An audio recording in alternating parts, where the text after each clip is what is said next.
सो सबसे पहला question, what is sales tax? सब लोग मुझे मैसेज बॉक्स में रिप्लाई करें, व्हाट इज सेल्स टैक्स?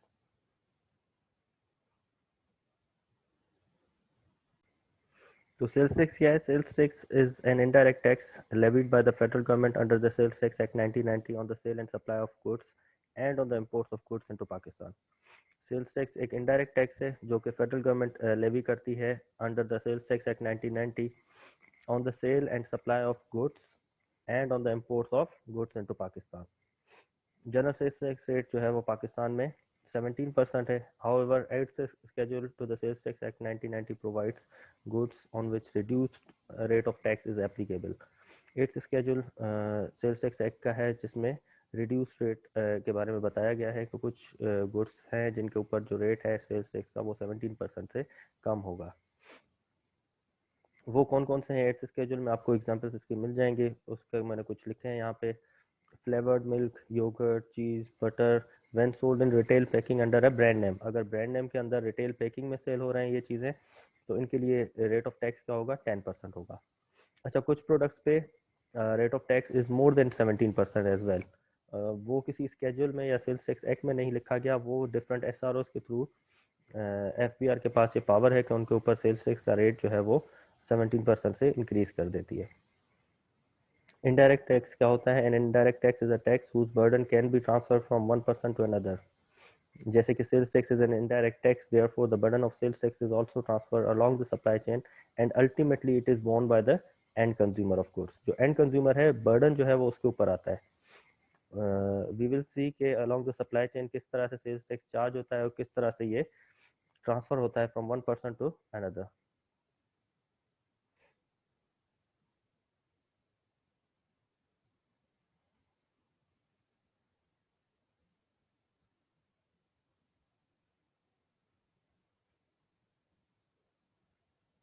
ठीक है जी,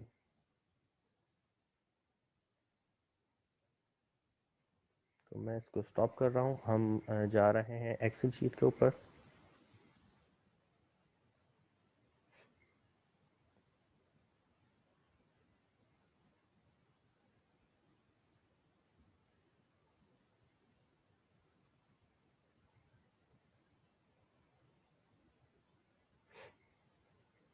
अच्छा जी, ये मैंने एक बेसिक एग्जांपल जो कि मैं समझाता हूँ, यूज़ करता हूँ फॉर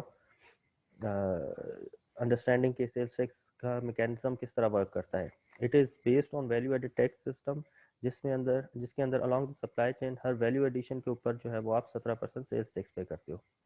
इसका मेरे पास एक क्लासिक एग्जांपल है वुड कटर का। ठीक है, वुड कटर क्या करता है? लकड़ी जो है वो जंगल से काट के आता है, लकड़ी पे जो है वो सेल करता है कारपेंटर को, कारपेंटर उससे फर्नीचर बना के रिटेलर को देता है और रिटेलर जो है वो एंड कंज्यूमर को देता है। ठीक है जी। अच्छा, वुड कटर के लिए परचेज प्राइस क्या होगी? ज़ीरो, क्योंकि वो तो उसके पास सिर्फ एक कुल्हाड़ी है और वो जाके वुड कट करके आता है, कुछ चीज़ परचेज नहीं कर रहा। उसके ऊपर कोई सेल्स टैक्स पे करेगा, इनपुट टैक्स उसका कोई होगा zero. Purchase price inclusive of sales tax भी ज़ीरो होगी। सेल कर रहा है वो कारपेंटर को फॉर 50 रुपीज़ फॉर एग्जाम्पल, उसके ऊपर वो 17.5% सेल्स टैक्स चार्ज करेगा विच बिकम्स 8.5। तो टोटल सेल्स प्राइस क्या होगी? Sales price is equal to जो आपकी सेल प्राइस है प्लस सेल्स टैक्स 17% 58.5। और ये इसी टाइम पे जैसे इसको सेल करेगा ये इसको 8.5 एफपीआर को पे कर देगा। अच्छा, फिलहाल हम फर्दर टैक्स डिस्कस नहीं कर रहे। फर्दर टैक्स जो है वो 3% पे चार्ज होता है। ठीक है, और हम फिर सिर्फ बेसिक एग्जांपल से समझ रहे हैं कि सेल्स टैक्स किस तरह काम करता है। उसके बाद जो है वो हम इसके अंदर फिर देखेंगे किस तरह अगर कोई अनरजिस्टर्ड पर्सन आ जाता है इस सप्लाई चेन के अंदर, ठीक है, तो फिर उसका इम्पैक्ट क्या होगा। ठीक है, कारपेंटर ने परचेज किया कितने का? 50 का,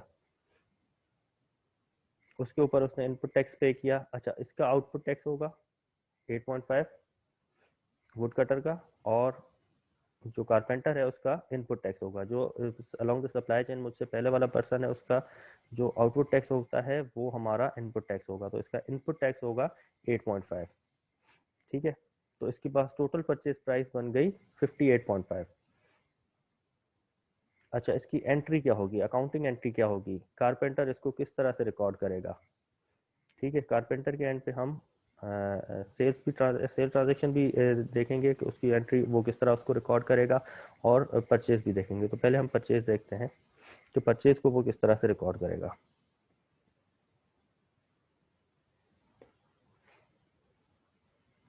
परचेजेस डेबिट करेगा कितने से, 50 से। ठीक है, और डेबिट करेगा ये सेल्स टैक्स या input tax, sales tax slash input tax debit करेगा बाय 8.5, और क्रेडिट करेगा पेबल बाय 58.5। और cash. Sir excuse me sir, जी जी, सर ये इनपुट और आउटपुट सेल क्या है ये जो आपने किया है? मैं बताता हूँ। इनपुट टैक्स से जब हम कोई चीज़ परचेज करते हैं उसके ऊपर जो सेल्स टैक्स पे करते हैं उसको हम इनपुट टैक्स कहते हैं। ठीक है, और जब हम सेल करते हैं और उस सेल पॉइंट के ऊपर जो हम टैक्स पे करते हैं, सेल्स टैक्स पे करते हैं, मतलब चार्ज करते हैं, वो होता है हमारा आउटपुट टैक्स। जैसे हमने वुड कटर की एग्जांपल ली, वुड मतलब कटर ने कुछ भी पे नहीं किया था, परचेज नहीं किया था, तो उसने कोई सेल्स टैक्स या इनपुट टैक्स पे नहीं किया, तो ये इनपुट टैक्स था। लेकिन इसने जब परचेज किया तो इसके लिए वो क्या था, इनपुट टैक्स था, और यही जब इसने चार्ज किया तो ये इसके लिए क्या था, आउटपुट टैक्स था। ठीक है, ठीक है, तो अच्छा, इसकी रिकॉर्डिंग किस तरह होगी, परचेजेस जो हम रिकॉर्ड करेंगे उसमें सेल्स टैक्स नहीं आता, ये आपने अकाउंटिंग में भी सीखा होगा। परचेजेस की फिगर में या सेल्स की फिगर में हमारे पास इनपुट टैक्स परचेजेस के अंदर इंक्लूड नहीं होता, ये अलग से हमारे पास अकाउंट बनता है। ये हमारा इनपुट टैक्स का देखें, इसकी नेचर क्या है, डेबिट। ठीक है, अब इसकी सेल्स रिकॉर्ड करते हैं। अच्छा, ये सेल क्या करता है, इसने क्या किया, इसके ऊपर उसको शेप चेंज की, उसको जो है वो फर्नीचर की लुक दी, उसके लिए उसने अपना मार्जिन ऐड किया 30 रुपीज़, इसकी सेल्स प्राइस हो गई 80, इसके ऊपर सेल्स टैक्स चार्ज करेगा 17% की, तो 80 का 17% हो गया आपके पास 13.6, टोटल आपकी सेल्स वैल्यू होगी 93.6। अब ये सेल्स को किस तरह रिकॉर्ड करेगा,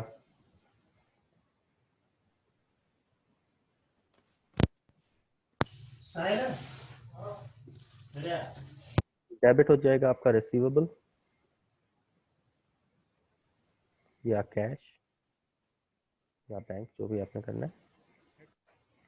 ये कितने से रिकॉर्ड होगा, 93.6, और आपका क्रेडिट हो जाएगा सेल्स कितने से, 80 से, और क्रेडिट हो जाएगा आपका आउटपुट टैक्स, या इसको बताऊँ सेल्स टैक्स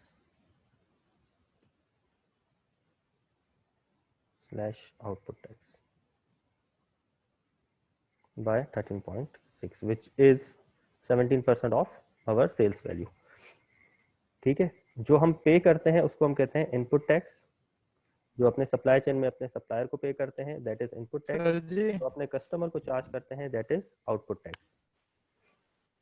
तो जी जी, कोई कुछ कह रहा है, हैंड रेस किया करें। सर इस तो एंट्री का डेबिट क्रेडिट तो इक्वल नहीं हो रहा। आपने जो रिसीवेबल की करी है ये 93.6, जी, और इन दोनों को इसमें सम डेबिट करें, क्रेडिट तो इक्वल। ये कितना हो रहा है, सेल्स 80 से क्रेडिट, 93.6। हाँ, तो रिसीवेबल भी तो हमारा सही 93.6 तो है, है। इक्वल है ना। अच्छा सर, सर सही समझ गई। यस सर, इक्वल है, वो सेल में डिफरेंस था। ठीक है सर। ठीक है, यस सर।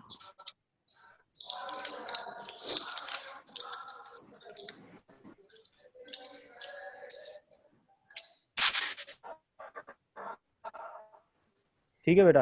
अच्छा, यहाँ पे क्या था, क्योंकि इसने कोई इनपुट टैक्स नहीं था, म्यूट कर दें खुद को जो भी है। यहाँ पे कोई इनपुट टैक्स नहीं था, सिर्फ आउटपुट टैक्स था, तो इसने 8.5 पे किया। लेकिन यहाँ पे आप देखें, इसका इनपुट टैक्स भी है और आउटपुट टैक्स भी है। इनपुट टैक्स कितना है, 8.5, और आउटपुट टैक्स कितना है, 13.6। दोनों का डिफरेंस होगा 5.1। आप चाहें तो कैलकुलेट कर लें।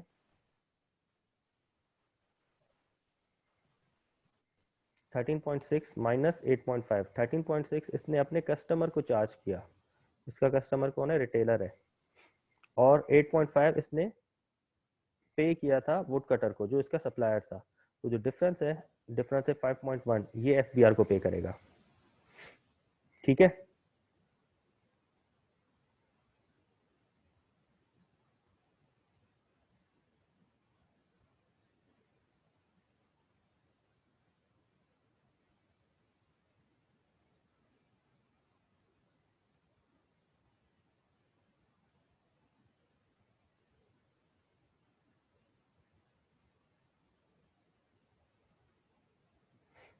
ठीक है। इनपुट आउटपुट टैक्स की एडजस्टमेंट आप सब लोगों को समझ में आ गई। ठीक है, जो डिफरेंस होगा वो हम एफबीआर को पे करेंगे। फिलहाल हम फर्दर टैक्स को डिस्कस नहीं कर रहे हैं। यहाँ तक बात समझ में आ गई है, और यहाँ तक अगर किसी को एंट्रीज वगैरह में कुछ क्वेश्चन है तो वो पूछ सकते हैं।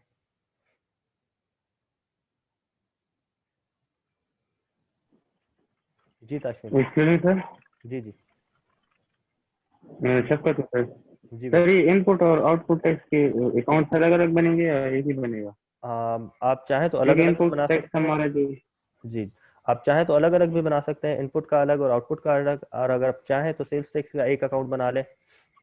देखें, अगर आप परचेज कर रहे हैं तो सेल्स टैक्स का अकाउंट डेबिट हो रहा है, इसकी नेचर डेबिट की है, विच मीन्स ये रिसीवेबल है, आपका एसेट है।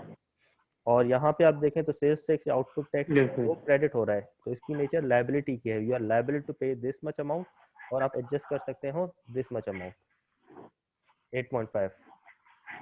यस सर ठीक है, लेकिन तो एज सच कोई सर अगर रेस्ट्रिक्शन नहीं है कि आप अगर अलग सेल अलग से बनते हैं तो एडजस्टमेंट किस तरह होगी?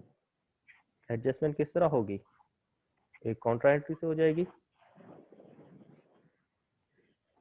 जैसे for yes sir example accounting के हाँ, एक कॉन्ट्रा एंट्री बनेगी। फॉर एग्जांपल आपके पास यहाँ पे इनपुट टैक्स, फॉर एग्जांपल कोई और ट्रांजेक्शन नहीं होती, इनपुट अकाउंटिंग के टैक्स, पास हाँ, इनपुट टैक्स के अकाउंट में आपका मंथ एंड के ऊपर डेबिट बैलेंस आ रहा है 8.5, आउटपुट टैक्स के अंदर क्रेडिट आ रहा है आपका 13.6। तो आपने एक सिंपल एंट्री बनानी है, इनपुट टैक्स क्रेडिट 8.5 और आउटपुट टैक्स डेबिट 8.5 से। ठीक है, तो रिमेनिंग आपके पास आउटपुट टैक्स के अकाउंट में 5.1 सही सर रहेगा। तो मंथ के एंड पे आपको पता चल जाएगा कि आपने एफबीआर को कितना पे करना है, 5.1।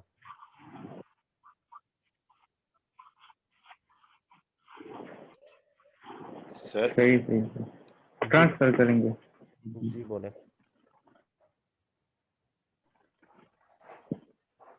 हाँ ताशविन बोलो। सर ये आपने जो है जो उसके बाद जो थर्ड एंट्री आ रही है सर, पे टू एफबीआर, सर वो -13.6 लिखा हुआ है तो इस पे मैं आया नहीं ना अभी, सर, यानी कि सर इस पे मैं आया नहीं हूँ। सही सही सही सही सर, मैं ठीक है, उसी तरह ऊपर नीचे देख रहा था तो उस पर थोड़ा कंफ्यूज हूँ। अच्छा हाँ, नहीं नहीं, सर इस पे कंफ्यूज ना हो। ठीक है, ठीक है सर, तब तो उसके हाँ, लिए एक्सपेंस होता है इनपुट टैक्स ऐसे सर।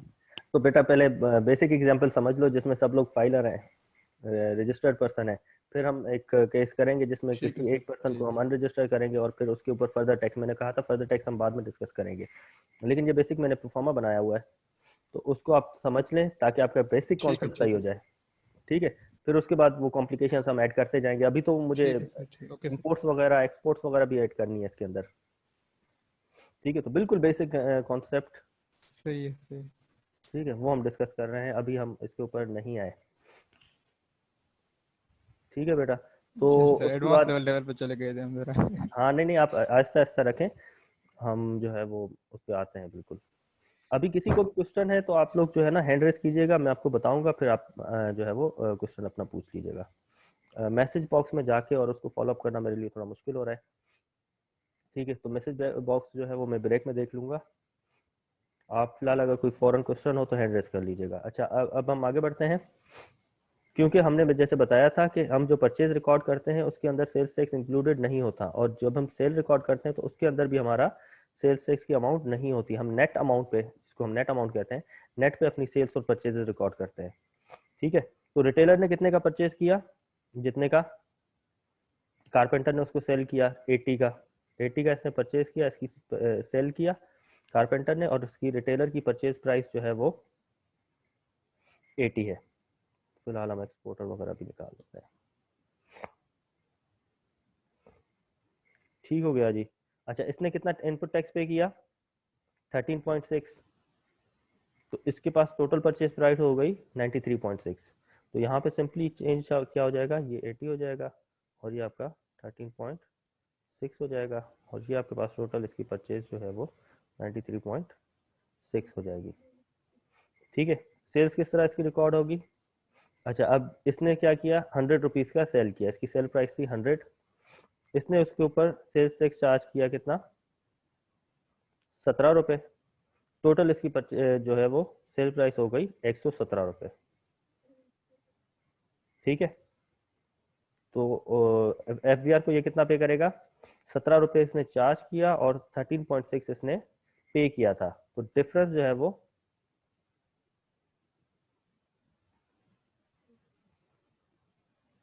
एफबीआर को पे करेगा। डिफरेंस कितना आ रहा है हमारे पास, 3.4। अच्छा, अब एक और कॉन्सेप्ट सुने, हम इसको वैल्यू एडेड टैक्स क्यों कहते हैं, क्योंकि जितनी जो बंदा along the supply chain value add कर रहा है उसका 17% वो एफबीआर को पे कर रहा है। वुड कटर जंगल में दरख्त रखा हुआ था, तो इकोनॉमिकली इसकी कोई वैल्यू नहीं थी। ठीक है, एनवायरमेंटली वैल्यू होगी, इकोनॉमिकली इसकी कोई वैल्यू नहीं थी। उसको काट कर लेकर आने में उसने उसकी वैल्यू ऐड कर दी बाय 50 रुपीज़। तो उस 50 वैल्यू एडिशन के ऊपर उसने 17% 8.5 एफबीआर को पे कर दिया। अच्छा, कारपेंटर ने क्या किया, 50 का परचेज किया, वैल्यू एडिशन नहीं की। वैल्यू एडिशन कितनी की, 80 रुपीज़ की, मतलब 30 रुपीज़ की, नॉट 80 रुपीज़। 50 का उसने परचेज किया था, उसको उसने शेप चेंज की जिसके ऊपर उसने 30 रुपीज़ चार्ज किए, तो वैल्यू एडिशन उस वुड की उसने की 30 रुपीज़। 30 रुपीज़ का आप 17% निकालें, 5.1 आएगा। ठीक है, तो this is value addition tax. Retailer ने क्या किया, 80 रुपीज़ का परचेज किया, सेल किया 100 का, उसने वैल्यू एडिशन की कितनी की उसके अंदर, 20 रुपीज़ की। 20 रुपीज़ का 17% 3.4। ठीक है, तो ये वैल्यू एडिशन, देखें आप, वैल्यू एडिशन टैक्स है। और अलोंग द सप्लाई चेन कोई भी पर्सन अपनी जेब से नहीं पे कर रहा। वुड कटर ने 8.5 पे किया, लेकिन उसने पूरा का पूरा कारपेंटर से चार्ज किया हुआ था, तो इसकी जेब पे कोई फर्क नहीं पड़ेगा। फिर जब कारपेंटर ने जो है वो 13.6 चार्ज किया, 8.5 इसने पे किया था, लेकिन उसने 13.6 जब चार्ज किया तो 8.5 अपना निकाल दिया और रिमेनिंग जो अमाउंट था 5.1 इसने पे किया, तो इसकी जेब पे भी कोई असर नहीं पड़ा। रिटेलर का देखें, 13.6 इसने पे किया था, 17 चार्ज किया, तो पहले अपना 13.6 उसने रखा और रिमेनिंग जो डिफरेंस था 3.4 वो उसने एफपीआर को पे किया, तो इसकी जेब पे भी इफेक्ट नहीं पड़ा। ठीक है, फिर आते हैं एंड कंज्यूमर जिसके ऊपर ये इम्पैक्ट पड़ना है। इसके लिए सेल्स टैक्स कितना होगा, पूरे 17 रुपये। Price, purchase price including sales tax 117 रुपये। ये किसी को सेल नहीं करता। ठीक है, तो ये एफबीआर को कितना पे करेगा, एफबीआर को ये बेसिकली कुछ भी पे नहीं करता, इससे ऑलरेडी 17 रुपये रिटेलर चार्ज कर चुका है, तो अल्टीमेट इफेक्ट इसके ऊपर 17 रुपये का पड़ा। आप इसका इन सबका सम करें, 8.5 प्लस 5.1 प्लस 3.4, तो यहाँ देखें आपके पास सम आ रहा है 17। यही मैंने फॉर्मूला यहाँ पे लगाया हुआ है कि टोटल से जो आपका सेल्स टैक्स की फिगर है वो 17 रुपये है, विच इज 100 का 17%। बिल्कुल बेसिक एग्जांपल है, इसके अंदर हम मैकेनिज्म सीख रहे हैं। इसके बाद फिर जब हम इसके अंदर कोई अनरजिस्टर्ड पर्सन भी इंकॉर्पोरेट करेंगे, इसके अंदर हम इंपोर्टर भी इन्वॉल्व करेंगे। अगर रॉ मटेरियल इंपोर्ट हो रहा है तो उसके ऊपर क्या स्पेशल प्रोसीजर रूल्स वगैरह है, उसके ऊपर क्या क्या टैक्सेस लगेंगे, किस तरह से लगेंगे। सेल्स टैक्स उसके अंदर होता है, मिनिमम वैल्यू एडिशन टैक्स होता है, लेकिन बेसिक एग्जांपल समझने के बाद वो डिस्कस करेंगे। तो अगर यहाँ तक समझ में आ गया है तो आप मुझे मैसेज करके बताएं, मैसेज प्राइवेटली करके बताएं, और अगर कोई क्वेश्चन है तो हैंड रेज कर लें।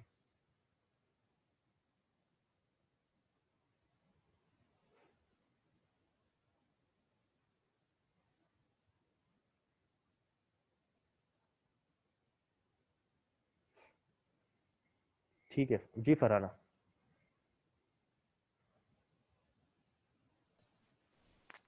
सर आपने कहा कि हम वैल्यू ऐड करते हैं तो फिर उसमें हम टैक्स वगैरह पे करते जाते हैं ना, जैसे इसमें कोई सी प्रोडक्ट उसमें हल्की सी वैल्यू एडिशन करी और हमने इसमें पे नहीं किया, नहीं, अगर मैंने ऐसा कोई नहीं किया। मैंने कहा कि देखें ये इस तरह हो रहा है, मैकेनिज्म इस तरह नहीं है कि मैंने वैल्यू एडिशन कितनी की। मैकेनिज्म इस तरह है कि मैंने परचेज कितने का किया, उसके ऊपर मैंने कितना टैक्स पे किया, और सेल्स कितने का कर रहा हूँ उसके ऊपर चार्ज कितना कर रहा हूँ, जो डिफरेंस है वो पे करूंगा।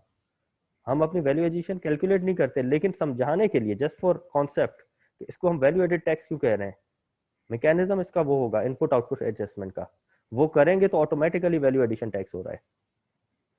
और जो है वो अल्टीमेटली इसका इम्पैक्ट किसके ऊपर पड़ रहा है, जैसे एंड कंज्यूमर के ऊपर। वैल्यू एडिशन टैक्स तो है, बात तो बिल्कुल ठीक है, लेकिन वो मैकेनिज्म ये नहीं है। मैकेनिज्म इनपुट आउटपुट एडजस्टमेंट का है। जी कंटिन्यू करें। और कुछ? ठीक है सर, तो अगर जैसे हम कोई फिनिश गुड्स लेते हैं उसमें हम नहीं करें कुछ भी एडिशन वगैरह, उसको एज इट इज ऐसे ही सेल करें, तो उसमें भी हम ऐसे ही मैकेनिज्म यूज करेंगे? बिल्कुल ऐसे ही करेंगे। एक्चुअली ये भी एक जो है वो आपने अगर मार्केटिंग पढ़ा हो या मार्केटिंग के किसी टीचर से पूछें तो वो भी जो है वो वैल्यू एडिशन इस तरह है कि जब तक आप एज अ रिटेलर, अब रिटेलर ने तो फर्नीचर फुली कंप्लीटेड लिया होगा, लेकिन जब तक वो कारपेंटर के पास पड़ा था तो उससे एंड कंज्यूमर नहीं ले सकता था। एंड कंज्यूमर के लिए उसने लिया और उसने अपने पास स्टोर किया, उसको उसको डिस्प्ले किया, उसको दिखाया एंड कंज्यूमर तक, तो इसने एक वैल्यू एडिशन की। अगर कारपेंटर के पास पड़ा होता तो कोई वैल्यू एडिशन नहीं थी, क्योंकि आगे एंड कंज्यूमर नहीं ले सकता था जब तक उससे रिटेलर परचेज करके एंड कंज्यूमर को नहीं देता। ठीक है, तो it is also value addition. ठीक है। और कोई सवाल?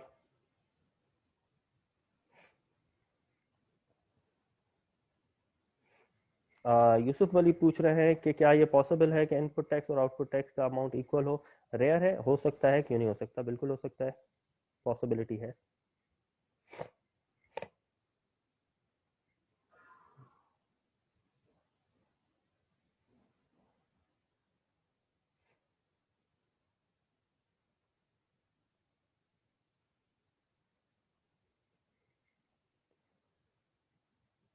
ठीक है जी, ताशमीन सवाल पूछ लें। सर सर ये जो टोटल अमाउंट आपके पास बनती है सर आखिर में जाके सर, जैसे कि आखिर में सर 58.5 और सर 8.5 5.1 3 सर, तो ये टोटल अमाउंट का जो है 17% होगा। जैसे हमारा 50 था पहला, ये तो उसके बाद एक्स्ट्रा एडिशन हुई है ना सर इसके अंदर, हाँ। तो आखिर में सर वो 17% होगा या इन स्पेसिफिक केसेस 10% होगा? नहीं, उसमें सारे अलोंग द सप्लाई चेन 10% ही होगा।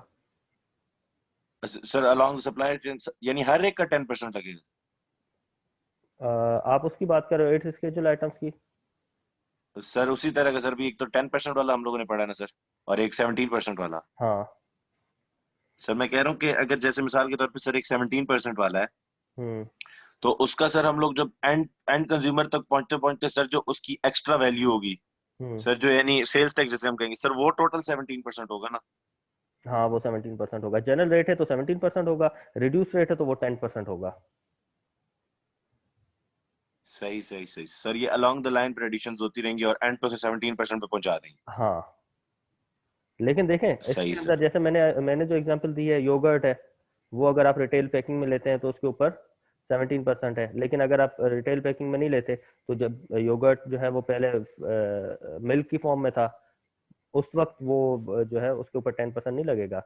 फिर जब उसको हमने कन्वर्ट किया योगर्ट के अंदर, उसको जमाया, उसको योगर्ट के अंदर कन्वर्ट किया, तब भी उसके ऊपर 10% नहीं लगेगा। लेकिन जैसे ही उसके अंदर उसको हमने रिटेल पैकिंग में रखा, ब्रांड नेम दिया, नेस्ले का जैसे कप आता है योगर्ट का, तो यस वो सर। उसके ऊपर 10% चार्ज होगा।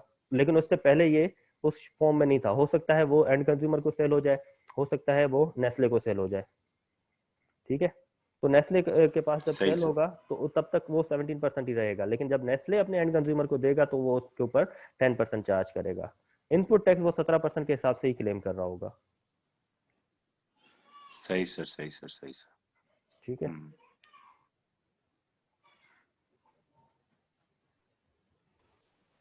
सर। जी।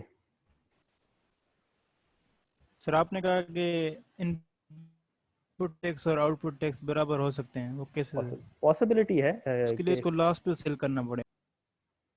नहीं, ज़रूरी नहीं है लॉस पे ही सेल करना हो सकता है कि आपने आपका जो है वो मतलब ये इत्तेफाक से हो सकता है कि फॉर एग्जांपल आपने नया बिजनेस स्टार्ट किया तो पहले आपकी परचेजिंग ज़्यादा होगी और सेल्स रिलेटिवली कम होंगी, तो हो सकता है पॉसिबिलिटी है कि जितनी आपने परचेजिंग की है वैल्यू में तो कम है लेकिन क्वांटिटी में ज़्यादा है, तो सेल्स टैक्स का अमाउंट, इनपुट टैक्स का अमाउंट जो है वो आपका सब्सटेंशियल अमाउंट हो, लेकिन सेल्स जो आपने की है उसकी भले वैल्यू कम वैल्यू जो है वो ज़्यादा होगी लेकिन क्वांटिटी कम होगी, तो इत्तेफाक से वो इक्वल हो सकता है। सही सही सही। ठीक है, एक सेकंड में मैसेज से सवाल ले लेता हूँ। रिटेलर 80 का परचेज करे और 80 का ही सेल करे तो कोई वैल्यू एडिशन नहीं हुई तो क्या टैक्स होगा? जी बिल्कुल, कोई टैक्स नहीं होगा। ठीक है, उसका सिर्फ इनपुट टैक्स होगा। अच्छा, फिर वो इनपुट टैक्स क्लेम करेगा और उसके ऊपर जो है वो फिर मैं डिस्कस करूंगा कि इसके ऊपर रिस्ट्रिक्शन होती है 90% की। ठीक है, वो फिर मैं बाद में डिस्कस करता हूँ।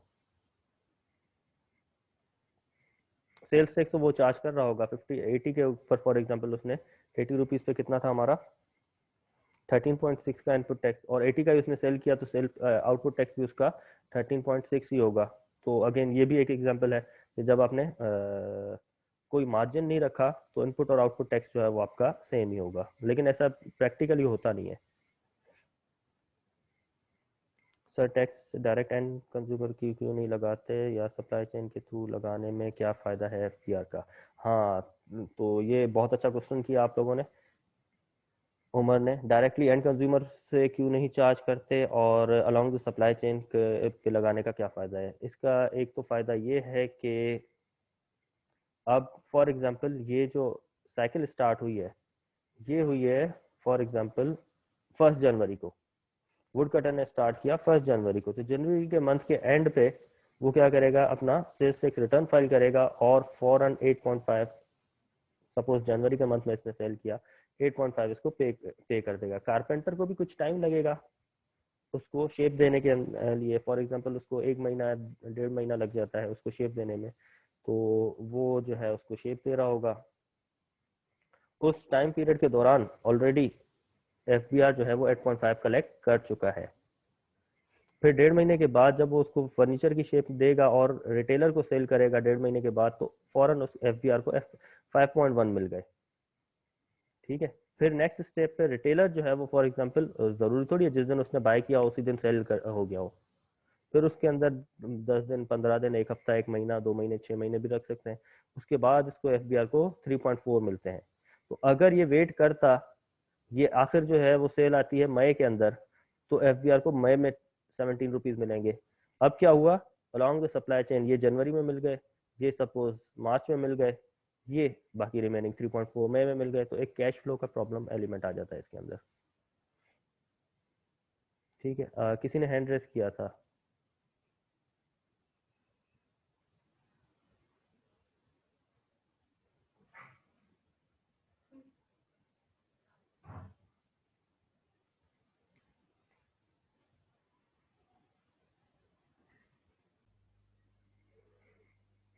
अच्छा, इनकम टैक्स का जो रिटर्न फाइल होता है वो हमने देखा है कि 12 मंथ्स का जो है मैक्सिमम 12 मंथ्स का है, और चाहे आपका नॉर्मल टैक्स ईयर हो या स्पेशल टैक्स ईयर हो, आप जो है वो 12 मंथ्स में उसका रिटर्न फाइल करते हैं। एक्सेप्शन होती है उसकी, अगर ट्रांजिशनल टैक्स पीरियड हो तो वो लेस देन 12 मंथ्स का होता है। कभी भी इनकम टैक्स रिटर्न जो है वो 12 मंथ से ज़्यादा नहीं होता। सेल्स टैक्स का जो टैक्स पीरियड है वो 1 मंथ का है। ये मंथली बेसिस पे होता है। फॉर एग्जांपल जनवरी 2021 का रिटर्न है तो वो आपका 31 जनवरी के बाद 15 दिन का टाइम पीरियड होता है। 15 फेब तक आप जो है वो इनका सेल्स टैक्स रिटर्न फाइल करेंगे। ठीक है, और 15 फेब से पहले आप लोगों ने आपने क्या करना है, इसकी income sales tax return file करना है। उसमें आपकी इनपुट आउटपुट एडजस्टमेंट होगी during the month of January, from 1 January to 31 January. आपने सारे जितने भी आपने परचेजेस की हैं आपके पास इनपुट टैक्स का बैलेंस आ रहा होगा, और जितनी भी आपने सेल्स की हैं उसका आपके पास आउटपुट टैक्स का बैलेंस आ रहा होगा, और फिर वहाँ पे आपकी एडजस्टमेंट होगी। ठीक है, आप चाहें तो एक ही सेल्स टैक्स का अकाउंट बना सकते हैं, और अगर आप चाहें तो एक ही जो है वो इनपुट टैक्स का अलग और आउटपुट टैक्स का अलग अलग अकाउंट्स बना सकते हैं। इसके ऊपर कोई सच ऑब्लिगेशन नहीं है कि आपने एक अकाउंट बनाना है या दो अलग अलग अकाउंट बनाते हैं। मैं प्रेफर करता था कि अलग अलग अकाउंट हों तो वो ज़्यादा बेहतर है। इनपुट टैक्स का अलग हो और आउटपुट टैक्स का अलग अकाउंट हो। Eight the end of the month आप उसकी एक एंट्री पास करके इनपुट टैक्स का अकाउंट जो है वो क्लोज करके आउटपुट टैक्स में बैलेंस में लेकर आते हैं और फिर वो आपको जो है इजीली पे कर सकते हैं एफटीआर को। ठीक है। सेल्स टैक्स का एक अकाउंट बनाने के लिए मैं एडवाइस नहीं करता था। उसकी वजह यह है कि अगर फॉर एग्जांपल आपका एक ही सेल्स टैक्स का अकाउंट है और आपने कभी गलती से इनपुट टैक्स को क्रेडिट कर दिया बाय मिस्टेक, ठीक है, और अगर सेल्स टैक्स का एक ही अकाउंट है तो वहाँ पे आपका सेल्स टैक्स का अकाउंट क्रेडिट हो रहा होगा, लेकिन आपको अकाउंट देखकर पता नहीं चलेगा कि आपने मिस्टेक कहाँ पे की है, कौन सी एंट्री में मिस्टेक की है।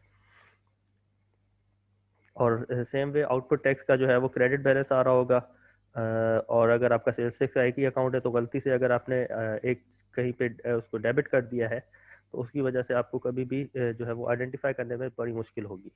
लेकिन अगर इनके अलग अलग अकाउंट होंगे, इनपुट टैक्स का आपको पता है हमेशा डेबिट बैलेंस ही आ रहा होगा, अगर उसके अंदर एक या दो क्रेडिट की एंट्रीज आ रही हैं तो आप फौरन से पकड़ लेंगे कि यहाँ पे कोई ना कोई मसला है, कोई गलती है, कोई गड़बड़ है। और आउटपुट टैक्स में क्रेडिट बैलेंस आ रहा होगा, वहाँ पे अगर कोई डेबिट एंट्री आ रही होगी तो आप देखते ही आइडेंटिफाई कर लेंगे कि आपको जो है वो कौन सी ट्रांजैक्शन के अंदर मिस्टेक हुई है और क्यों वो आउटपुट टैक्स जो है वो डेबिट आ रहा है। ठीक है। तो फॉर एग्जांपल जो ये वाला हम एग्जांपल कर रहे हैं ये है आपका रिटेलर का। रिटेलर जो है वो उसका इनपुट टैक्स के अंदर बैलेंस आ रहा होगा 13.6 का, आउटपुट टैक्स का बैलेंस आ रहा होगा 17, अज्यूमिंग कि there is no other transaction. ठीक है। मल्टीपल ट्रांजेक्शन होंगी तो अलग अलग बैलेंसेस आ रहे होंगे। तो अज्यूमिंग कि एक ही ट्रांजैक्शन है तो वो क्या करेगा, इनपुट टैक्स डेबिट आ रहा होगा 13.6 से और आउटपुट टैक्स क्रेडिट आ रहा होगा 17 से। तो वो क्या करेगा, एक एंट्री पास करेगा, input tax credit 13.6, output tax debit 13.6। फिर वो बैलेंस निकालेगा, बैलेंस आ रहा होगा उसका 3.4 का, तो 3.4 की एक एंट्री पास करेगा, कैश क्रेडिट और आउटपुट टैक्स डेबिट 3.4 से, और ये आपका इसका अकाउंट क्लोज हो जाएगा। ठीक है।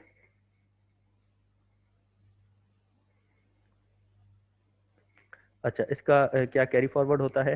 हाँ, कैरी फॉरवर्ड हो सकता है। वो हम जो है वो आगे चल के डिस्कस करेंगे कि आपका आउटपुट टैक्स जो है वो मैक्सिमम 90% ऑफ इनपुट टैक्स होगा, विच मीन्स जैसे फॉर एग्जांपल इसमें है 13.6, तो 13.6 का 90% कितना होगा, मैक्सिमम 12.24, विच मीन्स अब आपको और ज़्यादा पे करना पड़ेगा, कितना,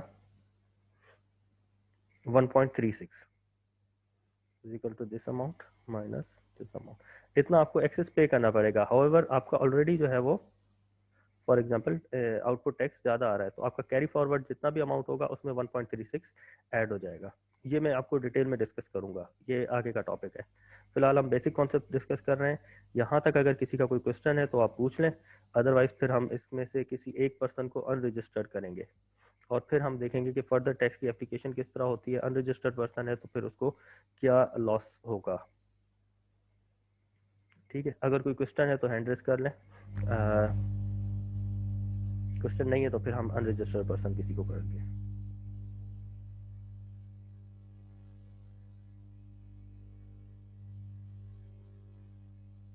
और अगर कोई क्वेश्चन नहीं है तब भी आप मैसेज करके टाइप करें कि कोई क्वेश्चन नहीं है।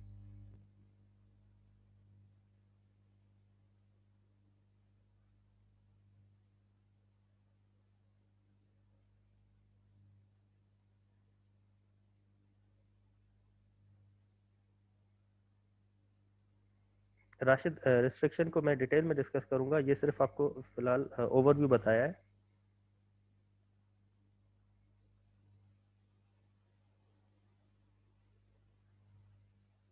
इसको हम डिटेल में डिस्कस करेंगे, थोड़ा इसका स्ट्रक्चर समझ लें फिर उसके बाद इसको डिस्कस करेंगे। अच्छा, अब हम अपने जो है वो इसमें था कि सब लोग रजिस्टर्ड है। अब हम इसको अमेंड करते हैं, चेंज करते हैं कि इसमें हो सकता है कोई पर्सन जो है वो अनरजिस्टर्ड हो। ठीक है, तो अनरजिस्टर्ड हम इनमें से किसी को एक को बना लेते हैं। फॉर एग्जांपल हमारा कारपेंटर भाई जो है वो अनरजिस्टर्ड है। तो क्या होगा, वुड कटर इनको सेल कर रहा है 50 का, आउटपुट टैक्स उसके ऊपर चार्ज करेगा 8.5 प्लस 3% फर्दर टैक्स चार्ज करेगा is equal to 0.03 multiply by 3% of sales price. ठीक है, तो अब वो एफबीआर को 8.5 भी पे करेगा और प्लस 1.5 भी पे करेगा। ये हो जाएगा आपके पास 10 रुपीज़। अच्छा, ये जो फर्दर 3% टैक्स चार्ज कर रहा है, ये इनपुट आउटपुट एडजस्टमेंट का पार्ट नहीं बनेगा। जो मैंने आपको डिस्कस किया था कि इनपुट टैक्स का अकाउंट और आउटपुट टैक्स का अकाउंट जो आप एडजस्ट करेंगे उसका पार्ट ये नहीं बनेगा। फर्दर टैक्स का एक आपका अलग से अकाउंट बनेगा और ये आप जो है वो अलग से फिगर देंगे इनको। ठीक है, तो अब इनसे कितना चार्ज करेगा, जो वुड कटर है वो 60 रुपीज़ चार्ज करेगा, जिसके अंदर 50 रुपीज़ का वुड है, 8.5 का सेल्स टैक्स है, आउटपुट टैक्स है और आपका 1.5 रुपीज़ फर्दर टैक्स है। ठीक है, अच्छा इसके लिए क्या होगा, इसके लिए परचेज प्राइस हो जाएगी 60 रुपीज़। ठीक है, output tax unregistered person input tax unregistered person के लिए 0 होता है। ठीक है, input tax for unregistered person कितना होगा, 0 होगा।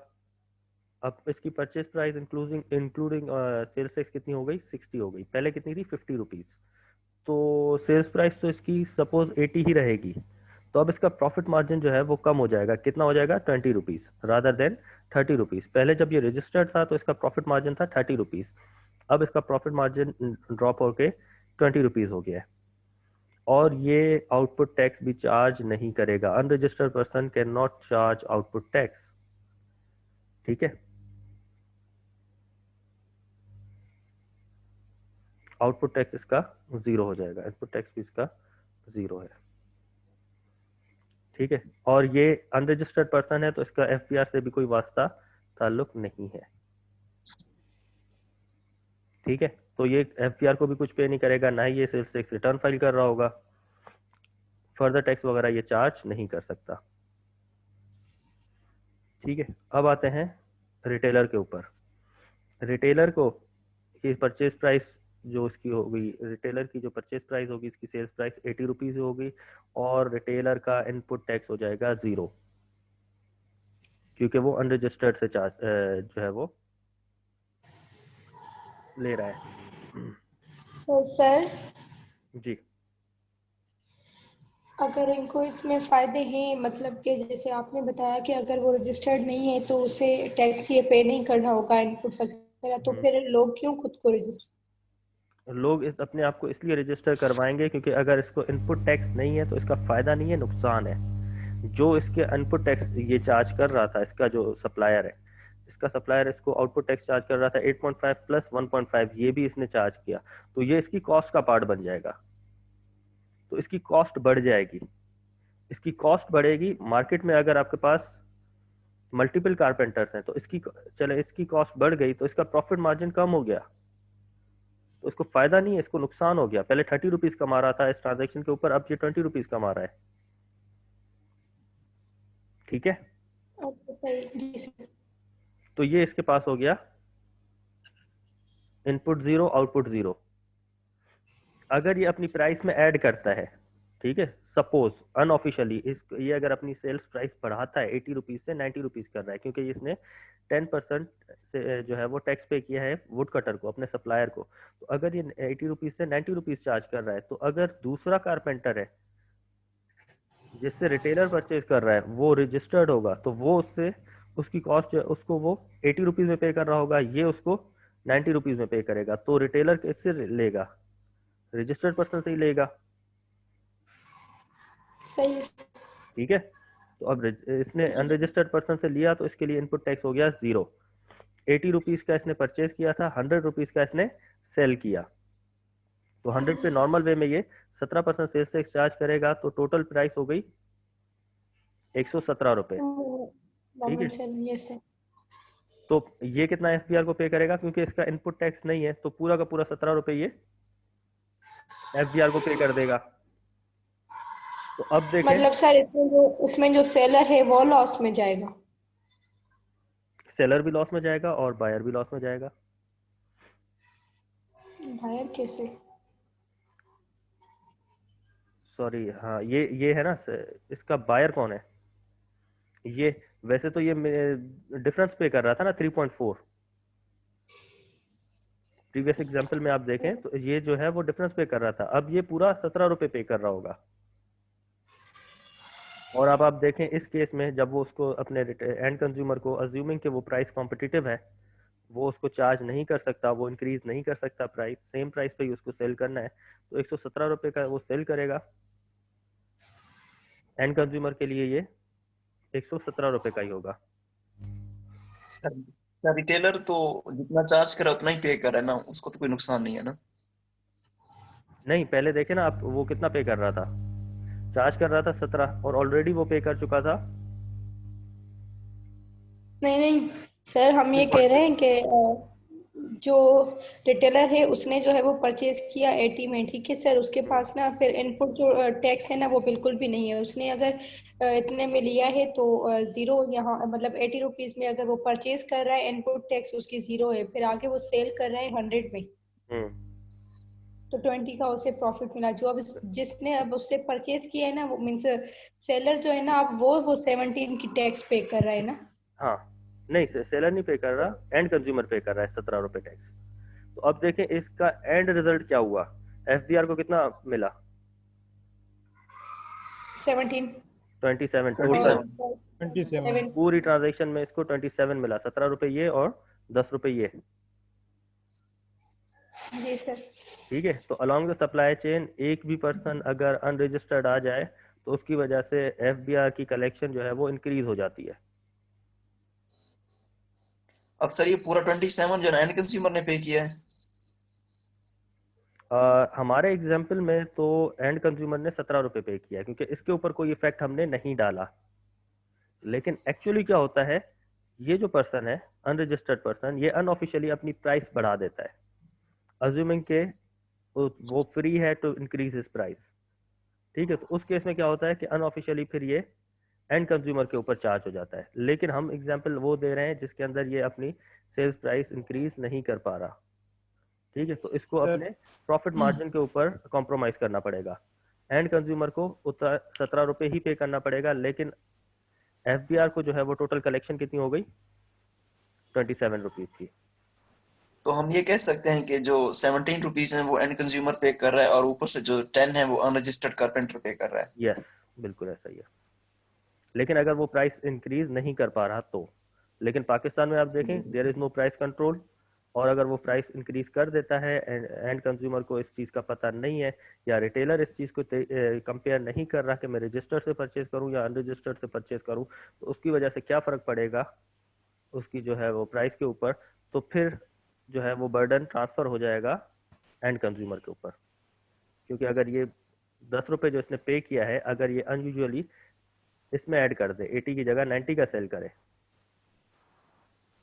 ठीक है, तो सही हो रिटेलर गया। परचेज करेगा 90 का, और अगर उसने अपना प्रॉफिट मार्जिन फिक्स रखा हुआ है कि मैं हमेशा 20 रुपीज़ ही इसके अंदर करूंगा, तो ये इसकी सेल्स प्राइस बढ़ा के 110 कर देगा। ठीक है, और इसका सेल्स टैक्स जो हो जाएगा वो कितना हो जाएगा, 18.7। ठीक है, सही हो गया। अगर अगर सर ये सारी चेन ही अनरजिस्टर्ड पर्सन की होगी तो फिर तो जो चीज़ है वो सस्ती होनी चाहिए। ठीक है, ये आपके पास यहाँ पे आ गया, और ये आपकी टोटल प्राइस हो गई is equal to sales price plus, बल्कि नहीं, इसका तो जीरो ही रहेगा। ठीक है, तो ये प्राइस में अगर लोड कर सकता है तो वो जरूर करेगा, लेकिन अगर वो नहीं कर सकता तो उसको अपने प्रॉफिट मार्जिन पे कॉम्प्रोमाइज करना पड़ेगा।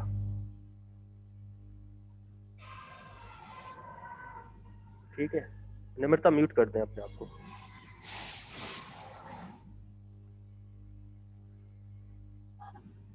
अच्छा, अभी एक स्टूडेंट ने कहा कि अगर पूरी सप्लाई चेन ही अनरजिस्टर्ड हो जाए तो ये केस भी हो सकता है। ये लोग सब आपस में जो है वो डिसाइड कर ले कि हमने क्या करना है। किसी ने भी रजिस्टर नहीं होना, हम सब लोग जो है वो अनरजिस्टर हो जाते हैं। तो करते रहें, बिल्कुल कर सकते हैं। उसमें जो है वो दो इम्प्लीकेशंस जो है वो मैं डिस्कस करूंगा। एक तो ये है कि सेल्स टैक्स एक्ट के अंदर बताया गया है कि कौन कौन पर्सन जो है वो रिक्वायर्ड टू बी रजिस्टर्ड है, who is required to be registered. अगर वो पर्सन जो है वो वुड कटर हो, कारपेंटर हो, रिटेलर हो, या कोई भी अलोंग द सप्लाई चेन हो, होलसेलर हो, डिस्ट्रीब्यूटर हो, मैन्युफैक्चरर हो, अगर he is required to be registered और वो रजिस्टर्ड नहीं होता तो उसके ऊपर लायबिलिटीज ऐसे ही होंगी as if he was registered. हाँ, जब ऑडिट में नाम आएगा तो फिर वो उसको पेनल्टीज वगैरह भी पे करनी पड़ेगी, और अलोंग पेनल्टीज जितना भी उसके ऊपर सेल्स टैक्स जो है वो आउटपुट टैक्स उसने चार्ज किया है या नहीं किया, ऑफिशियली या अनऑफिशियली चार्ज नहीं किया, तो उसको एफबीआर को वो पे करना पड़ेगा। फॉर एग्जांपल एक होलसेलर को एफबीआर वाले पकड़ते हैं और वो कहते हैं आप अपने पिछले 5, वो अनरजिस्टर्ड है, तो वो उसको कहेंगे कि आप पिछले 5 साल के अपने सेल्स के रिकॉर्ड दें। उसकी 5 साल की जितनी भी सेल्स होगी उसका 17% वो कहेंगे आपने टैक्स पे करना है। क्यों? क्योंकि you were required to be registered, लेकिन आप रजिस्टर नहीं हुए। ठीक है, तो फिर आपको जो है वो अपनी सेल्स का 17% टैक्स जो है वो पे करना पड़ेगा। और हो सकता है कि सेल्स का 17% उसका प्रॉफिट मार्जिन भी ना हो सकता है उसका प्रॉफिट मार्जिन 17% से कम हो। तो पिछले 5 सालों का अगर उसने सेल्स टैक्स पे करना पड़ गया तो फिर वो उसका बिजनेस जो है वो उसके चलने के चांसेस भी कम है। ठीक है जी रजब। सर ये अभी आप जिनका कह रहे थे इनका किसी सेक्शन में मेंशन है कि किन किन को रिक्वायर्ड है? यस, वो हम पढ़ेंगे who is required to be registered. Generally मैं आपको बता दूं, every person along the supply chain is required to be registered except, उसकी दो एक्सेप्शंस हैं। नंबर 1, टर्नओवर बेस्ड एग्जेम्पशन, जिसके अंदर अगर कोई मैन्युफैक्चरर है, ओनली मैन्युफैक्चरर, अगर उसका टर्नओवर जो है वो एनुअल टर्नओवर, एनुअल तो नहीं है, पिछले लास्ट 12 टैक्स पीरियड्स का या पिछले 12 मंथ्स का जो टर्नओवर है वो 3 मिलियन से कम है मैन्युफैक्चरर के लिए, तो वो कॉटेज इंडस्ट्री में आ जाता है और वो रिक्वायर्ड टू बी रजिस्टर्ड नहीं होगा। ठीक है, वो मैं थोड़ी देर में डिस्कस करूंगा। और दूसरी सर है एक और क्वेश्चन है। जी कुछ प्रोडक्ट्स को जो है वो सेल्स टैक्स एक्ट ने एग्जेम्प्ट किया हुआ है, तो अगर आप सिर्फ उन प्रोडक्ट्स में डील कर रहे हैं, उन प्रोडक्ट्स का बिजनेस कर रहे हैं, तब आप रिक्वायर्ड टू बी रजिस्टर्ड नहीं है। बाकी इनके अलावा number 3, retailers. Retailers except tier 1 retailers, सिर्फ वो रिक्वायर्ड टू बी रजिस्टर्ड है, उनके अलावा बाकी retailers are not required to be registered. ठीक है, और टियर 1 रिटेलर्स क्या होते हैं ये हम बाद में डिस्कस करते हैं। जी, दूसरा सवाल आपका क्या है? सर अब हम यहाँ पर ये अज्यूम कर रहे हैं कि वुड कटर यहाँ पर जो ना सेल्स टैक्स चार्ज करेगा, हालांकि उसको पता ही नहीं है कि सेल्स टैक्स चार्ज करना है। अगर वो चार्ज ही नहीं करता हाँ ठीक है, तो उस कंडीशन में फिर सर वो फिर क्या होगा? ये इसने 50 रुपीज़ का सेल कर दिया, कल को एफबीआर वाले आते हैं, उनका ऑडिट करते हैं कि आपने पिछले 1 साल में, 2 साल में, 3 साल में कितनी सेल्स की हैं। ठीक है, फॉर एग्जांपल उसने पिछले 3 साल में 2 मिलियन की सेल की है, तो वो कहेंगे you were required to be registered, लेकिन आप रजिस्टर नहीं हुए, तो आप एक काम करें, 2 मिलियन का 17% सेल्स टैक्स अभी पे कर दें। उस वक्त आप सोचें पिछले 2, 3, 5 साल की सेल्स का आपने अगर टैक्स पे करना 17% सेल्स का वैल्यू पे करना पड़ रहा हो, तो फिर आपका जो है वो बिजनेस चलने के चांसेस कम है। सर एक्चुअली मैं वुड कटर के लिहाज से पूछ रहा था कि वुड कटर को पता ही नहीं है ना कि सेल्स टैक्स मैंने प्राइस में ऐड करना है, वो चार्ज करना है मैंने। हाँ, तो इग्नोरेंस ऑफ लॉ उस इज नो लिहाज से मतलब वो एक्सक्यूज। तो ignorance of law is no excuse. आप ये नहीं कह सकते कि मैंने सेल्स टैक्स एक्ट नहीं पढ़ा। सर वुड कटर कैसे पड़ेगा? हाँ सर वुड कटर कैसे पड़ेगा? बेटा, ये समझाने के लिए एग्जाम्पल है, अदरवाइज अगर वुड कटर है तो वो उसको अकाउंटेंट रखना चाहिए। अगर वो खुद नहीं कर सकता, कोई कंसल्टेंट हायर करे। ठीक है, सही है लेकिन भैया। ये नहीं कह सकता कि मुझे पता नहीं था, मुझे पढ़ना नहीं आता, तो इसलिए मैं जो है वो रजिस्टर नहीं हुआ। Ignorance of law is no excuse. आप ये एक्सक्यूज नहीं दे सकते कि मुझे लॉ का पता नहीं था। सही हो गया। ठीक है, ठीक है, तो हमने रजिस्टर्ड वो एग्जांपल किया जिसमें सब लोग रजिस्टर्ड हैं, फिर हमने वो एग्जांपल किया जिसमें अगर कोई एक बंदा अनरजिस्टर्ड है, और एक और मैंने बात की थी, एक स्टूडेंट ने कहा था कि अगर सारे लोग अनरजिस्टर्ड हों तो फिर क्या होगा। अच्छा, इस तरह की कुछ यूनियंस बनी थी कि हम क्या करते हैं, सारे लोग along the supply chain unregistered हो जाते हैं, फिर देखते हैं एफबीआर क्या करता है। फिर एफबीआर ने क्या किया, third schedule to the sales tax act introduce किया। थर्ड स्केड्यूल के अंदर क्या है, थर्ड स्केड्यूल के पहले आपको कुछ आइटम्स की एग्जांपल दे देता हूँ, आपके बुक में होंगी। थर्ड स्केड्यूल आइटम के अंदर आपके नॉर्मल जो डेली यूज़ के आइटम्स हैं, जिसको हम एफएमसीजी गुड्स कहते हैं, fast moving consumer goods, shampoo, soap, toothpaste, toothbrush, creams वगैरह, ठीक है, ये सारी चीज़ें आती हैं। इनके कोई मैन्युफैक्चरर होगा, ठीक है, तो अगर पूरी सप्लाई चेन के अंदर मैन्युफैक्चरर फॉर एग्जांपल सेल कर रहा है डीलर को, डीलर सेल कर रहा है डिस्ट्रीब्यूटर को, डिस्ट्रीब्यूटर सेल कर रहा है होलसेलर को, होलसेलर सेल कर रहा है रिटेलर को, तो इन प्रोडक्ट्स की अंदर क्या होता है कि फॉर एग्जांपल एक सोप है, वो सोप उसको पता है, मैन्युफैक्चरर को पता है कि एंड कंज्यूमर को ये पड़ेगा 100 रुपए का, ठीक है, फॉर एग्जांपल। तो वो क्या करता है, जब वो मैन्युफैक्चर कर रहा होता है तो उस एंड कंज्यूमर की जो प्राइस होती है, अल्दो वो डीलर को शायद 50 रुपीज का सेल कर रहा हो, लेकिन उसको पता है ये एंड कंज्यूमर को सेल होगा कितने का, 100 रुपए का। तो 100 रुपए का वो 17% सेल्स टैक्स चार्ज करता है, किससे, अपने जो next person in the supply chain है, डीलर से। डीलर से वो 17 रुपए on the final retail price वो चार्ज कर लेता है। और आपने ये देखा होगा सोप, शैम्पूज वगैरह, या ये जो थर्ड स्केड्यूल आइटम्स हैं, आप बुक में देख लीजिएगा लिस्ट इसकी, इनके ऊपर ऑलरेडी प्रिंटेड होता है एमआरपी प्लस सेल्स टैक्स 17%। अब मैन्युफैक्चरर को तो पता होता है कि वो एंड कंज्यूमर को कितने का सेल होगा, तो वो अपने नेक्स्ट जो उसका कस्टमर है उससे पूरा 17%, 17 रुपए वो चार्ज कर लेता है, अल्दो वो उसको सेल कर रहा होगा 50 का, तो 50 प्लस 17 रुपए 67 रुपीज वो अपने नेक्स्ट पर्सन से चार्ज कर लेगा। तो उसका आउटपुट टैक्स कितना हुआ, 17 रुपए, 17 रुपए वो एफबीआर को पे कर देगा। तो पहली स्टेज पे इस एफबीआर को एंड प्राइस का 17 रुपए रिसीव हो गया। अब आते हैं डीलर के ऊपर।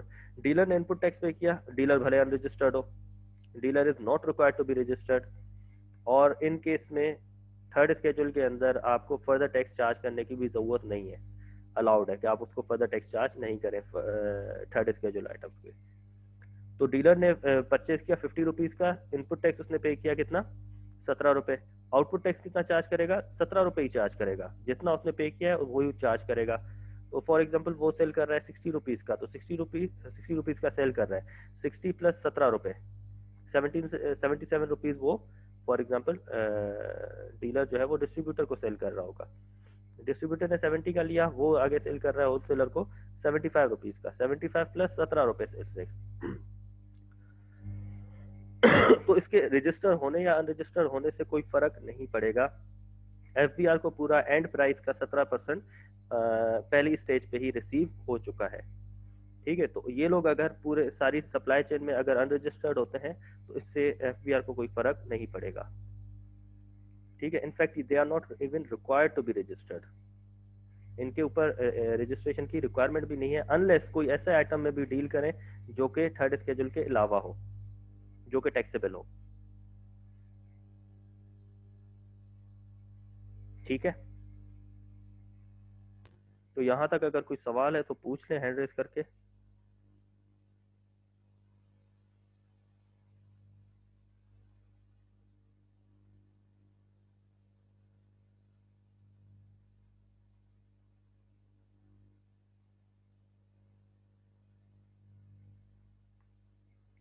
अगर कोई क्वेश्चन है तो आप हैंड रेज कर लें, अदरवाइज फिर हम आगे बढ़ते हैं।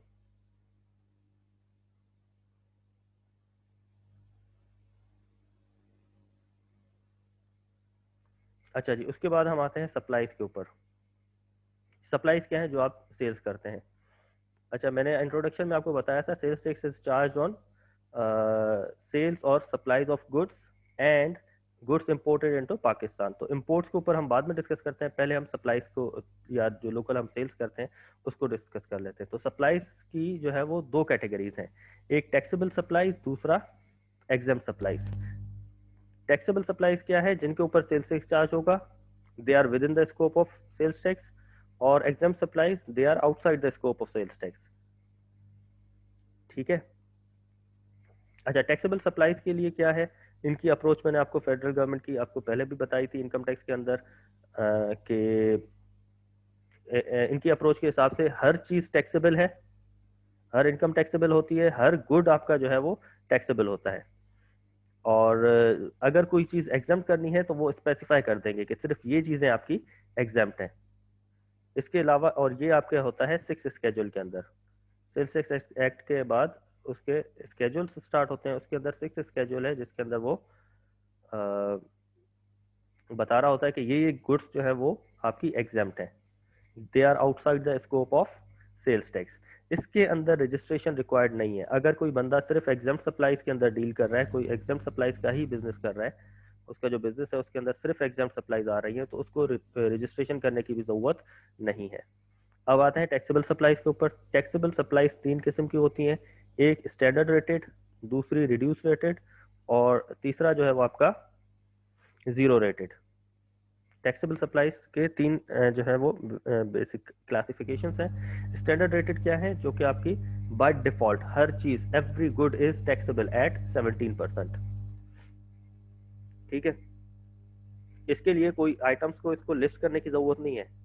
बाय डिफॉल्ट क्या है, हर चीज इज टैक्सेबल एट 17% अनलेस वो एग्जाम्प्ट सप्लाईज में आ रही हो, या 8th स्केड्यूल के अंदर रिड्यूस रेटेड गुड्स हैं उनमें आ रही हो, या 5th स्केड्यूल के अंदर जीरो रेटेड सप्लाईज हैं उसमें आ रही हो, तो वो क्या होंगी, रिड्यूस रेटेड या जीरो रेटेड होंगी। अदरवाइज हर चीज के ऊपर 17% सेल्स टैक्स चार्ज करना है हमने। ये इनकी अप्रोच है जनरली। अच्छा, प्रोविंशियल गवर्नमेंट की अप्रोच क्या होती है, वो सेल्स टैक्स चार्ज कर रही होती है ऑन सर्विसेज। गुड्स का जो स्कोप है वो आपके फेडरल गवर्नमेंट में आता है, और सर्विसेज का स्कोप जो है वो आपकी प्रोविंशियल गवर्नमेंट के अंदर आता है। तो प्रोविंशियल गवर्नमेंट का अप्रोच बिल्कुल इसके ऑपोजिट है। वो कहते हैं, प्रोविंशियल गवर्नमेंट की अप्रोच ये है कि सारी सर्विसेज आर एग्जेम्प्ट एक्सेप्ट जो इसको हम टैक्सेबल कहें अपने जो इनके रेलेवेंट लॉज हैं, सेल्स टैक्स के लॉज हैं, वो सिंध के अलग हैं, पंजाब के अलग हैं, केपी के अलग हैं और बलूचिस्तान के अलग है। ठीक है, तो वो उनकी अप्रोच ये है कि सारी सर्विसेज आर एग्जाम्प्ट एक्सेप्ट वो जो हम टैक्सेबल बताते हैं। इनका बिल्कुल ऑपोजिट है, सारे गुड्स आर टैक्सेबल एक्सेप्ट हम अगर किसी को एग्जाम्प्ट कर दें। ठीक है, अच्छा, रिड्यूस रेटेड सप्लाईज एग्जाम्पल्स आप देख लीजिएगा बुक के अंदर, बुक में थोड़ी देर में शेयर कर लूंगा। वो आपके 8th स्केड्यूल के अंदर आती हैं। 8th स्केड्यूल के अंदर जो चीज़ें आती हैं उसकी मैंने आपको 1-2 एग्जांपल अपने इंट्रोडक्शन में भी बताई थी, जैसे योगर्ट, मिल्क, चीज़, बटर वगैरह। अगर retail packing under a brand name अगर सेल हो रही है तो उसके ऊपर रिड्यूस रेट है, 10% लगेगा। ठीक है, इसके अलावा अगर आप कॉटन इंपोर्ट करते हैं तो कॉटन इंपोर्ट के ऊपर आपके पास 5% सेल्स टैक्स चार्ज होगा। ठीक है, इंपोर्ट्स को हम वैसे डिस्कस करेंगे डिटेल में। तीसरी कैटेगरी है आपके पास zero rated. Zero rated supplies क्या होती है, फॉर एग्जांपल आप किसी डिप्लोमेट्स को सेल करते हैं, डिप्लोमेटिक मिशन को सेल कर रहे हैं, या आप जो है वो एक्सपोर्ट कर रहे हैं outside Pakistan, with a few exceptions, कुछ एक्सेप्शंस हैं, उसके अलावा अगर आप कहीं भी एक्सपोर्ट करते हैं तो वो जीरो रेटेड के अंदर आती हैं। उसके ऊपर सेल्स टैक्स का रेट कितना होगा, 0% होगा। या अगर आप रॉ मटेरियल सप्लाई कर रहे हैं किसी ऐसे मैन्युफैक्चरर को जो कि एक्सपोर्ट प्रोसेसिंग जोन के अंदर बैठा है, वहाँ पे मैन्युफैक्चरिंग कर रहा है, only to manufacturer and export processing zone, उसको अगर आप रॉ मटेरियल सप्लाई कर रहे हैं तो आपकी जो रॉ मटेरियल है वो भी जीरो रेटेड सप्लाई हो जाएगा। अच्छा, जीरो रेटेड सप्लाई के ऊपर सेल्स टैक्स का रेट लगेगा कितना, 0%। ठीक है, जीरो रेटेड और एग्जाम्प्ट सप्लाईज का डिफरेंस। हाँ, ये बिल्कुल आपका क्वेश्चन होना चाहिए कि अगर जीरो रेटेड है तो 0% सेल्स टैक्स 100 रुपीज़ के ऊपर 0% लगाएं या एग्जाम्प्ट लगाएं तो उससे क्या फ़र्क पड़ेगा। उससे फ़र्क ये पड़ेगा, वो एग्जाम्प्ट है, outside the scope of sales tax आ जाएगा। ये आपका टैक्सेबल सप्लाई है, हाँ रेट 0% है। फ़र्क क्या होगा, एग्जाम्प्ट सप्लाईज क्योंकि ये आपकी outside the scope of sales tax है, तो अगर एग्जाम्प्ट सप्लाई बनाने के लिए आपने कोई रॉ मटेरियल के ऊपर इनपुट टैक्स पे किया है, उसके ऊपर आपको क्लेम नहीं मिलेगा। एग्जाम सप्लाईज के अंदर अगर आपने इनपुट टैक्स कोई क्लेम पे किया है अपने सप्लायर को, तो उसके ऊपर आपको इनपुट टैक्स का क्लेम नहीं मिलेगा। लेकिन जीरो रेटेड सप्लाईज में अगर आपने कोई इनपुट टैक्स पे किया है तो उसका क्लेम आपको एफबीआर से मिल जाएगा। सही ठीक है, सही और वो सही। नॉर्मल आपके जो क्लेम होता है उससे भी जल्दी प्रोसेस होता है। एज पर लॉ वो सही 45 है। डेज के अंदर उसका सेपरेट आप जो है वो क्लेम करते हैं कि आप जो है वो मुझे सही है। इनपुट टैक्स के ऊपर जो मैंने सॉरी परचेजेस के ऊपर जो मैंने इनपुट टैक्स पे किया है वो आप मुझे पे कर दें, तो वो आपको FBR as per law 45 days के अंदर आपका पेमेंट जो है वो ऑडिट करके प्रोसेस कर देगा। ठीक है। सही अच्छा, है। इसके अंदर रजिस्ट्रेशन बिल्कुल रिक्वायर्ड नहीं थी, इसके अंदर आपको रजिस्ट्रेशन रिक्वायर्ड है, इसके अंदर रजिस्ट्रेशन रिक्वायर्ड है, इसके अंदर रजिस्ट्रेशन ऑप्शनल है। अगर आप इनपुट टैक्स क्लेम करना चाहते हैं तो फिर आप रजिस्टर हो जाए, अगर आप इनपुट टैक्स क्लेम नहीं करना चाहते तो फिर आप रजिस्टर ना भी हो, एफबीआर आपको नहीं कहेगा कि आप रजिस्टर्ड क्यों नहीं हुए। ठीक है, तो यहाँ पे आपके पास रजिस्ट्रेशन ऑप्शनल है। सही है सर। ठीक है, ठीक तो है। सप्लाईज के बारे में अगर कोई और क्वेश्चन है तो हैंड रेज कर लें।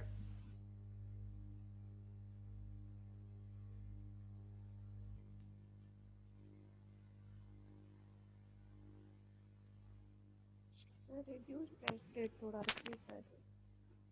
जी मैं करता हूँ। एग्जेम्प्ट सप्लाईज मेरे ख्याल से 6 स्केड्यूल के अंदर आती है। हम देखते हैं सेल्स टैक्स एक्ट खोल के देखते हैं इसके अंदर। एग्जेम्प्ट और जीरो, इन दोनों में से कौन सा बेनिफिशियल होगा सेलर के लिए? जी आप लोग जवाब दें, सब लोग मुझे मैसेज करके बताएं। जीरो जीरो होगा मैसेज। सर। मैसेज करें, आप प्राइवेटली मैसेज करें, मैसेज टू एवरीवन भी नहीं करना।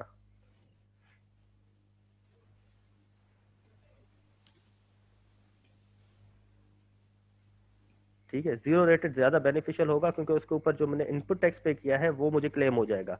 एग्जाम सप्लाईज के अंदर इनपुट टैक्स जो है वो मुझे क्लेम नहीं होगा, तो मेरी वो कॉस्ट का पार्ट बन जाएगा।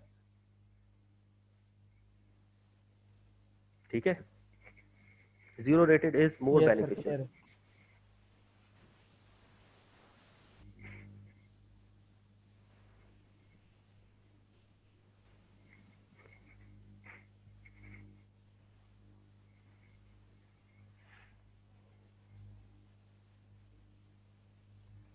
Yes, zero rated is always more beneficial क्योंकि हम उसके अंदर इनपुट टैक्स क्लेम कर लेते हैं और वो हमारी कॉस्ट का पार्ट नहीं बनता। एग्जाम सप्लाईज के अंदर इनपुट टैक्स क्लेम नहीं कर सकते, तो इस वजह से वो मेरी कॉस्ट का पार्ट बन जाएगा, तो हो सकता है उसकी वजह से मेरा प्रॉफिट मार्जिन जो है वो रिड्यूस हो जाए। इवन इफ मैं मेरा प्रॉफिट मार्जिन रिड्यूस नहीं करता तो सेल्स प्राइस बढ़ा के अगर मैं पे जो है वो चार्ज कर रहा हूँ तो उसकी वजह से मेरे पास टोटल जो है वो रेवेन्यू के अंदर उसका इम्पैक्ट आएगा क्योंकि मेरी सेल्स प्राइस जो है वो इंक्रीज होगी अगर मैं एग्जाम सप्लाईज के अंदर अपना इनपुट टैक्स चार्ज भी कर लेता हूँ तो। अनऑफिशियली, ऑफिशियली नहीं कर सकता। अच्छा सर, रजिस्ट्रेशन नहीं हुई और जीरो रेटेड लग रहा है, फिर तो एग्जाम सप्लाईज और जीरो रेटेड की एक ही बात होगी। हाँ ऐसा ना बिल्कुल सर? है, बिल्कुल ऐसा ही है। ठीक।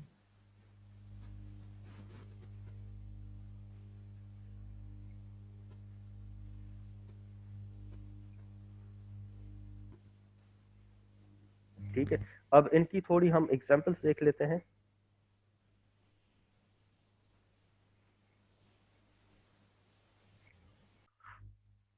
Sales tax rate and who is liable to pay sales tax.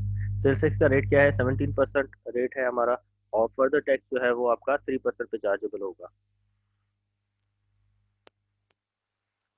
Further tax जो है वो इन केसेस में चार्ज नहीं होगा। अगर आप सप्लाई कर रहे हैं गवर्नमेंट को, मतलब गवर्नमेंट के किसी डिपार्टमेंट को, किसी सेमी गवर्नमेंट या स्टैट्यूटरी रेगुलेटरी बॉडीज को सप्लाई कर रहे हैं, supply of goods directly to end consumers including supplies by retailer. End consumer को आप जो है वो सप्लाई कर रहे हैं including supply to by retailer. Retailer जो एंड कंज्यूमर को सेल कर रहा है, या कोई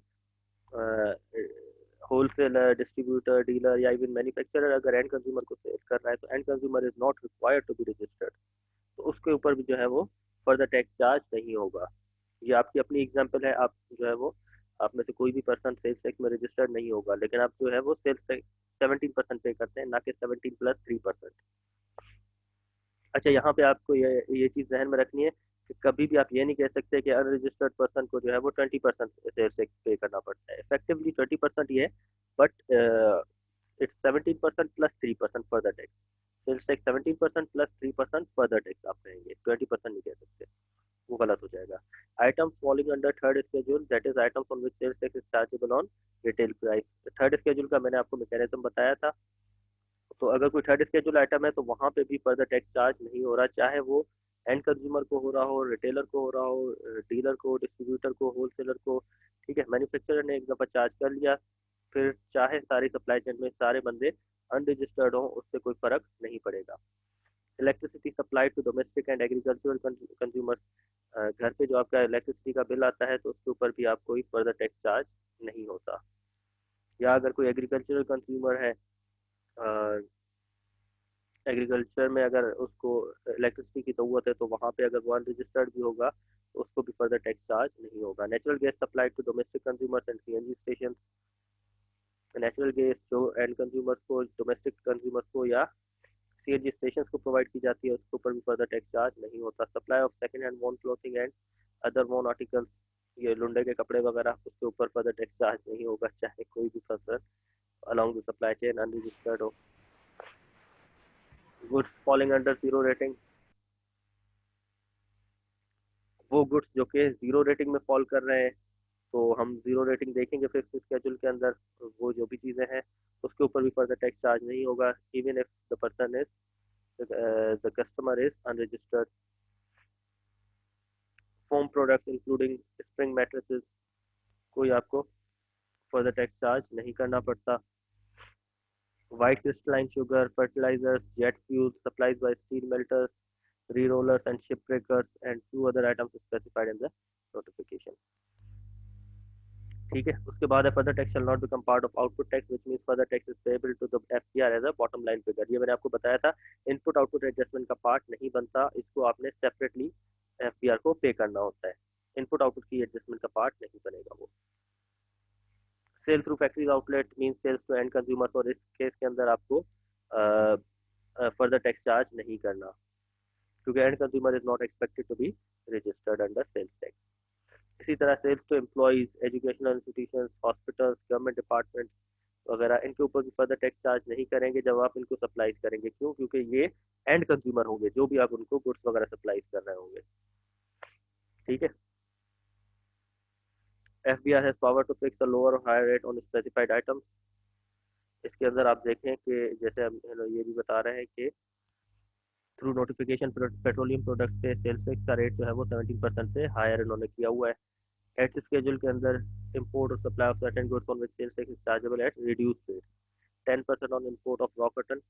रॉ कॉटन अगर आप इंपोर्ट कर रहे हैं तो उसके अंदर 10% उसका रेट है।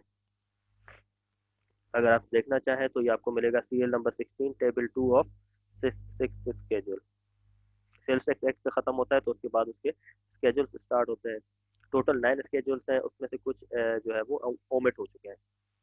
ठीक है, तो 6 स्केड्यूल में आपको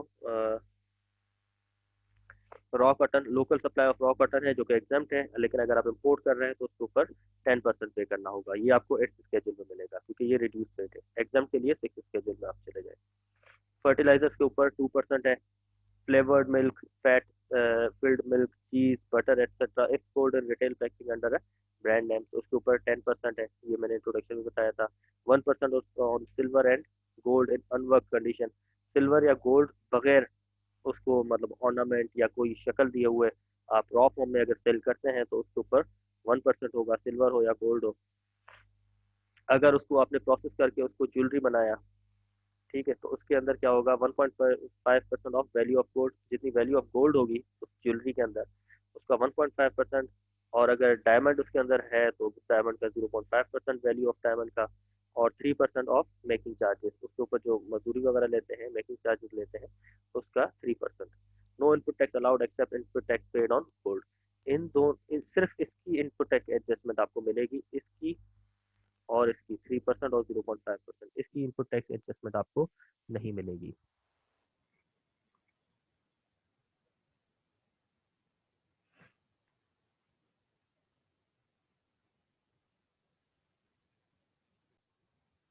अच्छा जी, तो कंटिन्यू कर रहे हैं, ये हमने पढ़ लिया। इसी तरह आप आगे देखेंगे 1% on locally manufactured electric vehicle such as electric buses, rickshaw, motorcycle.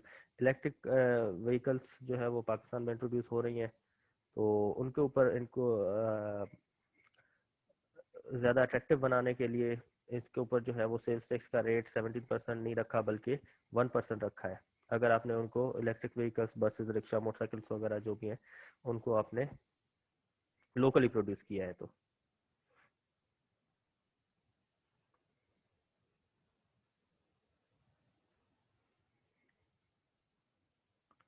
$10% on import of plant and machinery not manufactured locally.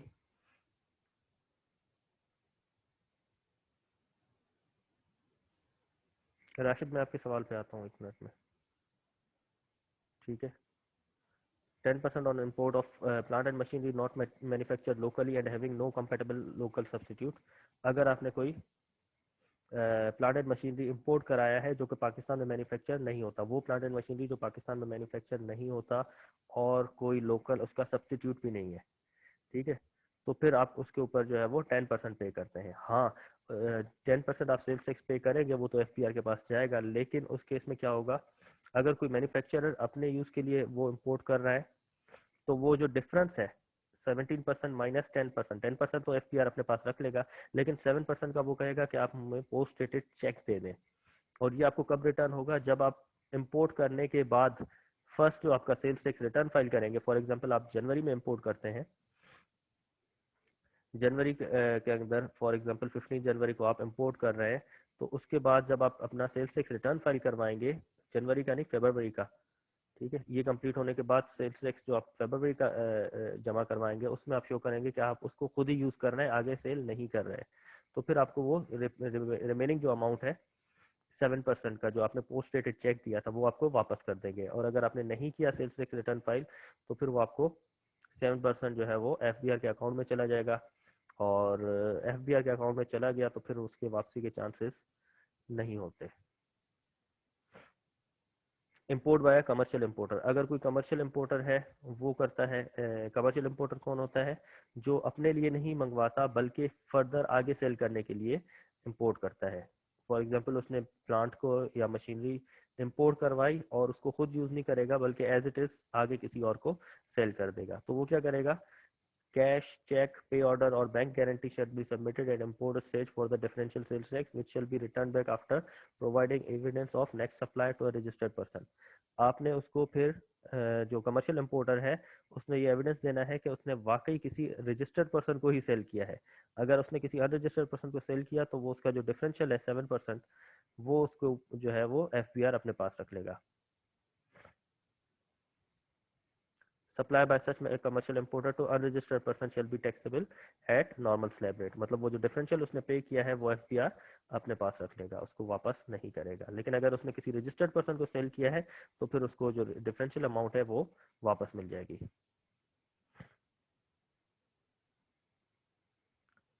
ठीक है जी। 1% on locally manufactured electric vehicles such as electric buses, rickshaw and motorcycles. Act schedule के अंदर उन्होंने कहा है कि उसकी clause number 70 है, वहाँ पे आप देखेंगे कि लोकली मैन्युफैक्चर अगर आपके पास इलेक्ट्रिक बाइक्स हैं या इलेक्ट्रिक बसेस, रिक्शा वगैरह, तो उसके ऊपर सेल्स टैक्स जो है वो ओनली 1% चार्ज होगा। अच्छा, इनपुट टैक्स हो सकता है आपने उससे उसके ऊपर ज़्यादा पे किया हो। फॉर एग्जांपल इलेक्ट्रिक बाइक के लिए आपने फॉर एग्जांपल उसकी बॉडी के लिए कुछ पार्ट्स वगैरह परचेज किए हों, तो उसके ऊपर हो सकता है जो आपने 17% चार्ज जो है वो पे किया हो, तो अब आपका जो आउटपुट टैक्स होगा वो तो 1% होगा, ठीक है, और आपने इनपुट टैक्स जो है वो हो सकता है 17% के हिसाब से ज्यादा ही चार्ज कर लिया हो। तो अब इसके लिए क्या कह रहा है, input tax shall be limited to output tax and no refund or carry forward of excess input tax shall be allowed। तो आपने अगर कुछ एक्स्ट्रा इनपुट टैक्स पे किया है तो उसका ना रिफंड होगा ना कैरी फॉरवर्ड होगा, ठीक है। वरना अगर आप देखें सेल्स वैल्यू का शायद 1% आपका lower amount as compare to 17% of जो आप इनपुट टैक्स पे करते हो, ठीक है, तो उसकी वजह से आपका जो है वो रिफंड बनना चाहिए, लेकिन एफपीआर ने आपको यहाँ से पे भी कहा कि आप ज्यादा कि ना उसको कैरी फॉरवर्ड कर सकते हैं ना उसका रिफंड क्लेम कर सकते हैं, ठीक है। अच्छा सर, यहाँ पे तो बता दिया है ना कि 1% है, ठीक है। अगर नॉर्मल केसेस में जो आउटपुट फिर कैरी फॉरवर्ड होता है या रिफंड होता है सर? जी, रिफंड भी होता है और कैरी फॉरवर्ड भी होता है। इसका मैं आपको जरा बता देता हूँ। नॉर्मली अगर फॉर एग्जांपल आप जनवरी 2021 की वर्किंग कर रहे हैं इन फरवरी 2021, तो अगर आपका इनपुट टैक्स ज़्यादा है और आउटपुट टैक्स कम है, तो फिर आपका जो डिफरेंस होगा प्लस 10% आपसे वो और जो है वो ले लेते हैं, ठीक है। तो वो कैरी फॉरवर्ड होगा नेक्स्ट मंथ फरवरी के अंदर। फिर फरवरी में अगर वो एडजस्ट हो सकता है तो वो आप एडजस्ट कर लें, अदरवाइज अगर नहीं होता और फरवरी में भी सेम हालात हैं तो फिर आप उसको कैरी फॉरवर्ड करेंगे अगले महीने मार्च में, फिर मार्च से अप्रैल, अप्रैल से मई, मई से जून, जून में आपकी फाइनल एडजस्टमेंट होगी। जून में आप देखेंगे अगर कोई अभी भी आपका अनएडजस्टेड है कैरी फॉरवर्ड अभी भी होता आ रहा है, तो फिर आप जो है वो FBR को से रिफंड एप्लीकेशन क्लेम करें, फाइल करेंगे। जी सर प्लस 10% समझ नहीं आया कि वो मैंने समझाया ही कहा है, मैं आपका पहले भी रह रहा है, उसके बावजूद भी आप 10% और पे कर रहे हैं। हाँ वो मैं समझाऊंगा थोड़ी देर में, ठीक है। तो ये आपने बताया, पूछा तो इसलिए मैंने इसको बता दिया, ये बात की टॉपिक है, ठीक है। चले फिलहाल अज्यूम करें कि देयर इज नो 10%, तो अगर आपका इनपुट टैक्स ज्यादा है आउटपुट टैक्स कम है, ठीक है, तो जो आपका रिफंडेबल अमाउंट बन रहा है, पे का ऑपोजिट जो है वो रिफंडेबल है, तो वो आप रिफंड नहीं क्लेम करेंगे, उसको आप कैरी फॉरवर्ड करेंगे until 30 June, financial year and तक उसको कैरी फॉरवर्ड करते रहेंगे। अगर उस दौरान अगर एडजस्ट हो जाता है तो ठीक है, अदरवाइज आपका जो है वो बाद में उसका आप क्लेम करेंगे।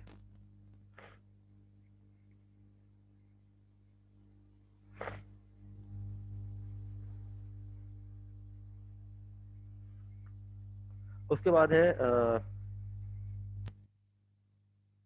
FBR has authority to levy and collect tax on fixed basis or on the basis of capacity of plant in lieu of sales tax on the basis of value of supply of goods, may also be called capacity tax। तो FBR के पास ये authority है कि वो आपकी sales value की बजाय आपकी प्रोडक्शन कैपेसिटी के ऊपर ले, या वो आपको एक फिक्स अमाउंट पे कर दे, आपके ऊपर फिक्स अमाउंट कर दे कि आपने इतना अमाउंट पे कर दें। सेल्स टैक्स कितना मतलब आउटपुट टैक्स कितना है, इनपुट टैक्स कितना है, उससे हमें कोई सरोकार नहीं है, आप बस हर महीने जो है वो इतना अमाउंट पे कर दें। इसकी एग्जांपल है 7500, अगर आप ब्रिक्स मैन्युफैक्चरर हैं तो आप per month Sindh, KPK, Balochistan और specified areas of Punjab such as Mianwali, Multan वगैरह में 7500 रुपीज़ पर मंथ पे कर दें, ठीक है। आपको इनपुट आउटपुट एडजस्टमेंट कितना चार्ज किया, कितना आपने पे किया, वो उससे सरोकार नहीं होगा। और 10,000 per month in specified areas of Punjab such as Jhelum, Sargodha, Sialkot, ठीक है। और 12,500 per month in Lahore, Islamabad and Rawalpindi, ठीक है। Fixed tax is also payable on concrete blocks as given in para 2 of 10th schedule. 10th schedule के पैरा 2 में गिवन है कि concrete blocks के ऊपर भी आप जो है वो फिक्स्ड अमाउंट ऑफ टैक्स पे करेंगे, ठीक है। इसके अलावा मोबाइल फोन्स के ऊपर भी फिक्स टैक्स आता है। On activation of SIM card by cellular mobile operator at the rate of 250 per SIM card on mobile phones and satellite phones ranging from 10 to 9,270 as given in table 2 of 9th schedule. 9th schedule के अंदर आपको mobile phones और CIMS के ऊपर fixed sales tax जो है वो charge करने का कहा गया है, उसके रेट्स वगैरह वहाँ पे गिवन है। आप सेल्स टैक्स एक्ट खोल के उसका 9th स्केड्यूल ओपन कर सकते हैं। इफ यू वांट कि मैं अभी आपको 9th स्केड्यूल शेयर कर देता हूँ।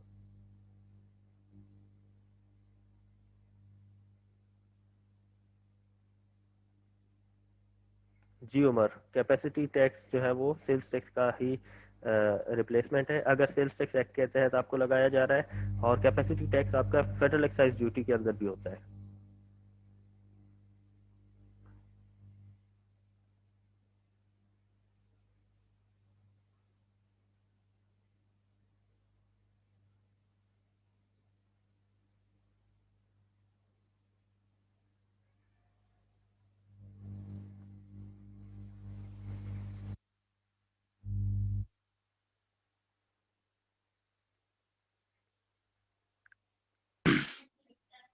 सर इसके बाद ये चेंज नहीं हुआ? इसके बाद सर 1990 के बाद सर कोई नया एक्ट नहीं आया, यानी एक्ट वही है, उसके अंदर इनकम टैक्स ऑर्डिनेंस के साथ सर सेल्स टैक्स को भी? नहीं, एक्ट वही है, उसके अंदर हर साल सही सर, कमीशंस वगैरह चेंजेस जो भी हैं आपके सामने, ये रेड कलर में जैसे नजर आ रहा है ना, ये मोस्ट रिसेंट चेंजेस है। तो चेंजेस तो बिल्कुल बहुत ज़्यादा होती हैं हमारे पास, वो होलसेल रेट पे कौन होती हैं चेंजेस। इसके कोई तकरीबन 1500 SROs हैं, तो आप सोचें कितनी चेंजेस होती हैं। ठीक है, ये आपके पास छोटा सा सेल्स टैक्स एक्ट है, इसके मुश्किल से कितने चैप्टर्स हैं, सेक्शन इसके हैं 32।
सेकंड स्केड्यूल भी ओमिटेड है। थर्ड स्केड्यूल के अंदर जैसे मैंने आपको बताया था, ये लिस्ट ऑफ आइटम्स आ रही है, fruit juices, vegetable juices, ice cream, aerated water और beverages, syrups, squashes, cigarettes, toilet soap, detergent, shampoo, toothpaste, shaving cream, perfumery and cosmetics, tea, powder drinks, milky drinks, ये सारी चीज़ें आपकी, अच्छा ये वो हैं जो आपकी डिलीट हो चुकी हैं।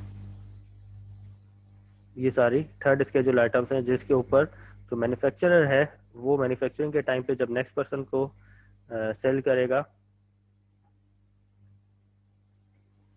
तो वो उससे चार्ज कर लेगा।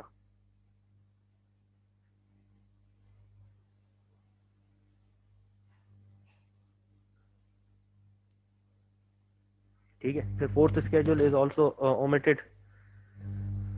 उसके बाद आपके फिफ्थ स्केड्यूल है। फिफ्थ स्केड्यूल के अंदर आपके जीरो रेटेड सप्लाईज हैं।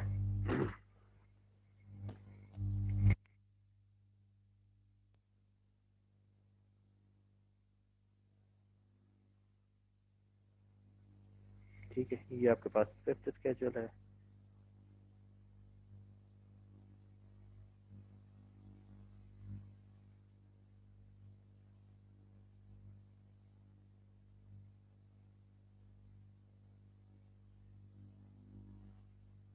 ये नई चेंजेस वगैरह हैं। ठीक है, new serial number 13 and 14 inserted by finance act 2030 shall have the effect from 1 जून 2020। ये रेड कलर में जो आ रही है आपके पास, ये लेटेस्ट एडिशन है।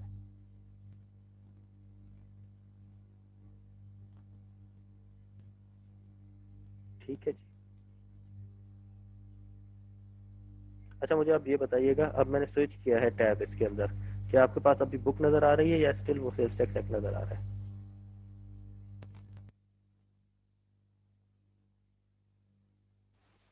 बुक है सर। बुक नज़र आ रही है, ठीक है।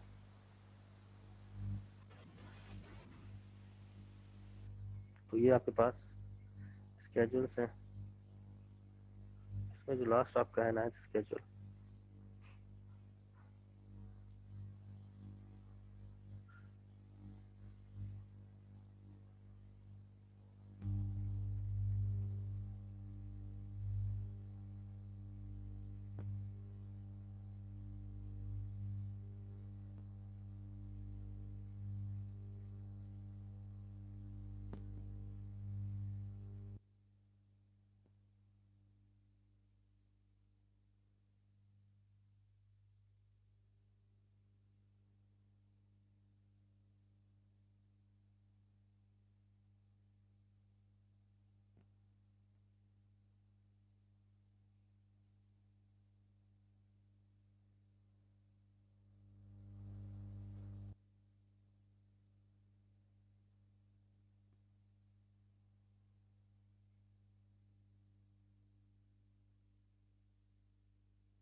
अच्छा ये मेरे ख्याल से लेटेस्ट एडिशंस है, 10th 11th 12th 12 इसके जो हो गए इसके।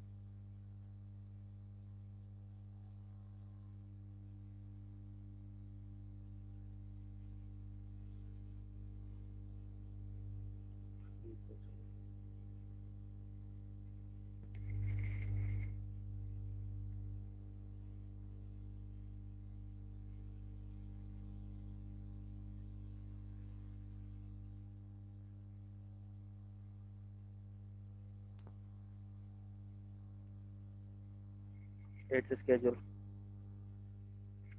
Soybean 10%, oilseed mint for sowing 5%, raw cotton and green cotton 10%, plant and machinery not locally manufactured। अब ये वो सारी कंडीशंस हैं जो हमने डिस्कस की थी।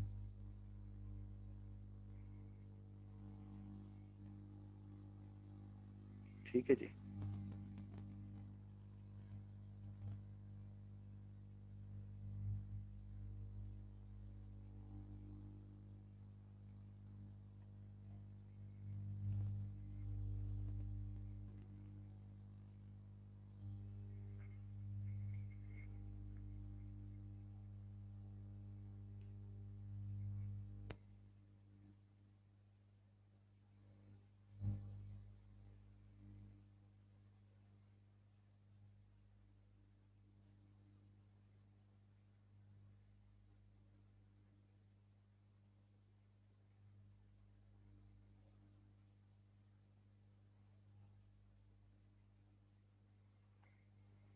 अच्छा उसके बाद है who is liable to pay sales tax. कौन है liable to pay sales tax, कौन कौन जो है वो सेल्स टैक्स पे करेगा। The liability to pay sales tax to the sales tax department shall be of the person making the supply, मतलब सप्लायर जो है वो सेल्स टैक्स पे करेगा in case of supply of goods. It means that purchaser who pay sales tax does not पे sales tax to FBR. जैसे आप अपनी एग्जांपल ले लें, आप जब भी कोई भी चीज़ परचेज करते हैं तो आप कभी भी एफबीआर नहीं गए तो ये ले 100 रुपये की हमने चीज़ ली थी, ये 17 रुपये आप सेल्स टैक्स पकड़े। आप जो है वो अपने सप्लायर को पे करते हैं और सप्लायर जो है वो एफबीआर को पे करता है। Instead he pays sales tax to the supplier and the supplier pays sales tax to FBR after making his input tax adjustment. Import के केस में जो बंदा इंपोर्ट कर रहा है और प्रोवाइडिंग टैक्सेबल सर्विसेज, अगर कोई टैक्सेबल सर्विसेज हैं उसके ऊपर भी जो है वो सेल्स टैक्स चार्ज हो रहा है तो जो सर्विस प्रोवाइडर है वो सेल्स टैक्स पे करेगा। अच्छा वैसे तो sales tax on services provinces के उसमें आता है, लेकिन एक स्पेसिफाइड जगह है इस्लामाबाद कैपिटल टेरिटरी, उसके अंदर जो सेल्स टैक्स सर्विसेज प्रोवाइड की जाती हैं उसके ऊपर सेल्स टैक्स वो फेडरल के अंदर आता है। ठीक है, तो only services provided in Islamabad capital territory they are under the scope of federal government. बाकी सारे प्रोविंसेस का अपना अपना सेल्स टैक्स लॉज है ऑन सर्विसेज ओनली।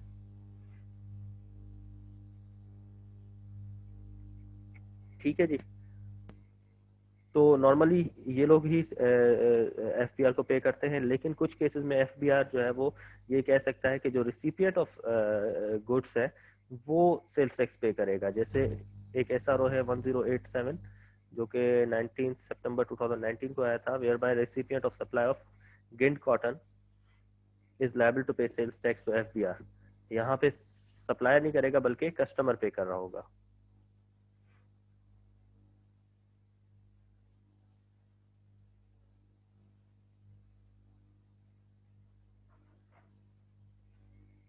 ठीक है जी,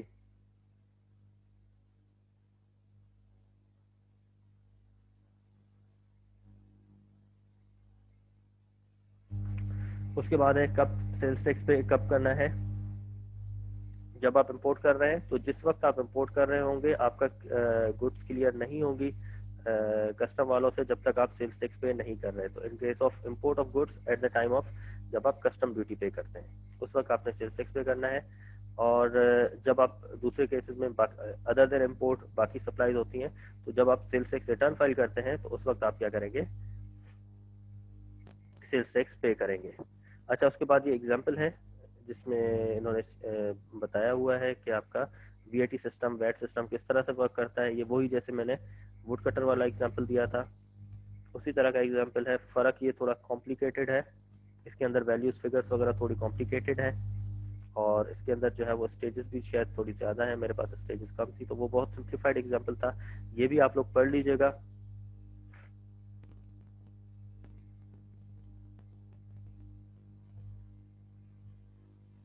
ठीक है, उसके बाद ये वही डिस्कशन है जो मैंने कहा था कि वैट सिस्टम में everybody suppose to be registered, कुछ लोग जो है वो रजिस्टर्ड नहीं होते। वो दो किस्म की एग्जाम्पशंस हैं, एक टर्नओवर बेस्ड एग्जाम्पशन जिसके अंदर हम कॉटेज इंडस्ट्री जो होती है वो एग्जाम्प्ट है फ्रॉम रजिस्ट्रेशन, और दूसरा आइटम बेस्ड एग्जाम्पशन, कुछ प्रोडक्ट्स कुछ आइटम्स जो कि 6th स्केड्यूल में है वो अगर आप सिर्फ उनमें डील करना है तो फिर आपको रजिस्टर होने की ज़रूरत नहीं है। ठीक है, लेकिन अगर कोई भी एक भी प्रोडक्ट आपकी एक टैक्सेबल है तो आपको रजिस्टर करवाना ज़रूरी होगा।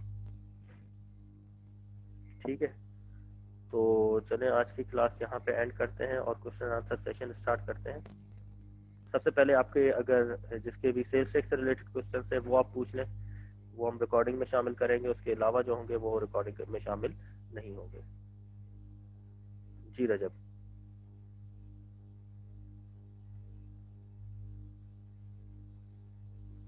सर मेरा क्वेश्चन है when to pay sales tax. इसमें हम कह रहे हैं कि the payment of the custom duty in the case of import of goods. तो ना हमने तो नॉर्मली ये कहा ना कि जब हम परचेज कर रहे होते हैं उसमें हमारा सेल्स टैक्स की अमाउंट शामिल होती है ना, तो इंपोर्ट के केस में हम बाद में पे कर रहे हैं सेल्स टैक्स। नहीं, एक्चुअली क्या है कि इंपोर्ट के केस में आप किसी जिस पर्सन को आप पेमेंट कर रहे होते हो वो पाकिस्तान में रजिस्टर्ड थोड़ी होता है।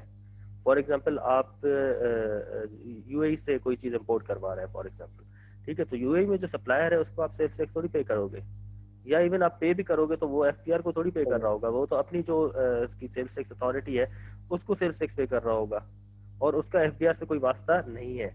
फॉर एग्जांपल आप 1 मिलियन की वहां से इंपोर्ट करवा रहे हैं, ठीक है, तो एफपीआर कहेगा कि जब आप कस्टम ड्यूटी पे करेंगे उस वक्त आप सेल्स टैक्स पे करेंगे। अगर आप सेल्स टैक्स पे नहीं करेंगे तो आपका जो सामान है वो पोर्ट से क्लियर ही नहीं होगा। ठीक है, तो जैसे फॉर एग्जांपल लोकल सप्लाई के अंदर आप सेल्स टैक्स की अमाउंट पे करते हो मंथ एंड के 15 दिन के बाद। ठीक है, तो इस केस में अगर फॉर एग्जांपल आपने during the month, for example 20 जनवरी को आपका माल इंपोर्ट हो रहा है, आ रहा है पोर्ट पे, तो आपने उसी वक्त फौरन पे करना है।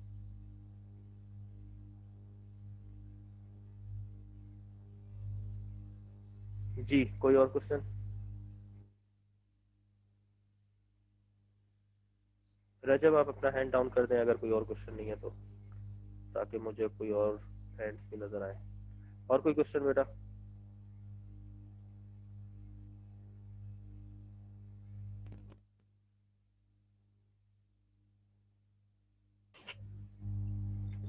ठीक है, अकाउंटिंग वर्ल्ड जो है IAS international accounting standards IFRS वगैरह है, वो हर लीज को फाइनेंस लीज कह रहे हैं कि ये फाइनेंस लीज, इसको भी फाइनेंस लीज, इसको भी फाइनेंस लीज, हर सारी conditions finance lease, there is no concept of operating lease. ठीक है, या इवन बहुत मिनिमल है, इसको ना होने के बराबर। और टैक्स अथॉरिटीज कहती हैं कि there is only one type of lease that is operating lease. They are both at मतलब बिल्कुल ऑपोजिट हैं एक दूसरे के। तो ये क्यों ऑपोजिट है, जबकि हमने देखा है कि अगर हम इसको ऑपरेटिंग लीज लें फिर भी ओवर द 10 ईयर्स अगर जो जितनी भी उस एसेट की यूजफुल लाइफ होगी, जितना आपका एक्सपेंस ऑपरेटिंग लीज में होगा वही सेम एक्सपेंस आपका फाइनेंस लीज में होगा ओवर द लाइफ। ठीक है, तो why don't they both agree on one type of lease? या तो टैक्स वाले फाइनेंस लीज मान लें या अकाउंटिंग वाले ऑपरेटिंग लीज मान लें, जबकि दोनों के केसेस में ओवर द लाइफ उसके अंदर कोई फर्क नहीं आता। कॉस्ट जो चार्ज होती है आपके प्रॉफिट एंड लॉस अकाउंट में, उसके अंदर over the life of the asset कोई फर्क नहीं आता। ठीक है, तो वाई सर वैसे सेम भी तो नहीं होने चाहिए ना? हाँ, मैं कह सर वैसे सेम भी तो नहीं होने चाहिए ना, क्योंकि एफबीआर के तो सर अपने उनके रूल्स हैं, आईएएस के अपने रूल्स हैं, तो सेम क्यों होना चाहिए? मतलब वो कर दे, मान ले टैक्स अथॉरिटीज मान ले कि there is only one type of lease that is finance lease, या सर इसमें कोई सिनेरियो तो नहीं था? One type of lease that is operating lease. Sir तो उसकी वजह सर क्या इसका है? आंसर क्या है आंसर? मैं नहीं बताऊंगा, आंसर सर? आपने ढूंढना है। सर सर वो डिस्क्रिप्टिव होना चाहिए या उसमें वर्किंग करनी है? वर्किंग तो अगर आप वर्किंग मुश्किल से कर लेते डिस्क्रिप्टिव हैं सही तो है। That would be an added advantage. Working से अगर आप वो प्रूव कर देते हैं तो वो तो बहुत अच्छी बात होगी, फुल मार्क्स। लेकिन अगर आप वर्ड्स के साथ एडिक्वेटली पॉइंट्स बता सकते हैं तो वो भी सही है। आई वुड ठीक हाईली है सर। इनकरेज कि अगर आप कोई नोशनल एक एग्जांपल बना के, जिस तरह मैंने बनाया था उस तरह का कोई एग्जांपल बना के इस चीज़ को प्रूव कर दे, तो दैट वुड बी बेटर। कोशिश करेंगे। सर हम अपने किस हैंड से ट्राई perspective से करते बात हैं करनी है, जरा। अकाउंटिंग या टैक्स? जी सर किस पर्सपेक्टिव से बात करनी है हमने, अकाउंटिंग के पर्सपेक्टिव से या अकाउंट सर टैक्स के बिल्कुल सर, पर्सपेक्टिव से? कोई पर्सपेक्टिव नहीं है, दोनों पर्सपेक्टिव मैंने आपको बताया, अकाउंटिंग का भी और फाइनेंस का भी। और जब दोनों का at the end over the long term या over the life of the asset जब कोई फर्क नहीं आता एक्सपेंस के ऊपर, तो फिर हम एक पे ही क्यों ना आ जाए। फिर हम किसी एक को कन्विंस कर लें कि आप जो है वो अकाउंटिंग वाले ऑपरेटिंग लीज मान लें, या सर वो जो है वर्किंग वो बेस टैक्स दीजिएगा वाले जो काइंडली है कि वो एक ही फाइनेंस इम्पैक्ट आ रहा है। वो बेटा किसी न किसी के पास होगा, आप लोग पूछ लें, ग्रुप में शेयर हो जाएगा। सर वो सब कह रहे हैं कि आपने सर जुबानी कराया। नहीं, जुबानी नहीं करवाया, मुझे खुद याद है, मैंने खुद लिखा था। नहीं हमारे पास दो किस्म की एग्जाम्पशंस हैं, एक आइटम बेस्ड एग्जाम्पशन, दूसरी turnover based exemption. Turnover based exemption जो है वो आपकी स्मॉल मैन्युफैक्चरर्स या कॉटेज इंडस्ट्री के लिए एप्लीकेबल होती है। कॉटेज इंडस्ट्री की जो डेफिनेशन है वो आपके पास ये अभी नजर आ रही होगी। Cottage industry means a manufacturing concern which fulfills each of the following conditions। कौन कौन से? does not have any industrial gas और electricity connection। उसके पास इलेक्ट्रिसिटी या गैस कनेक्शन तो होगा, लेकिन वो इंडस्ट्रियल नहीं होगा, डोमेस्टिक होना चाहिए। is located in a residential area में located होना चाहिए। does not have a total labor force of more than 10 workers। 10 workers से ज्यादा उसकी लोकल जो वर्क फोर्स है वो नहीं होनी चाहिए। Annual turnover from all supplies does not exceed 3 million. 30 lakh रुपए से ज्यादा उसकी जो है वो टर्नओवर नहीं होना चाहिए। ठीक है, टोटल जो उसकी सप्लाईज है, टोटल जो उसकी सेल्स है वो 10 मिलियन से ज्यादा नहीं होनी चाहिए। ये आपकी कॉटेज इंडस्ट्री में आता है।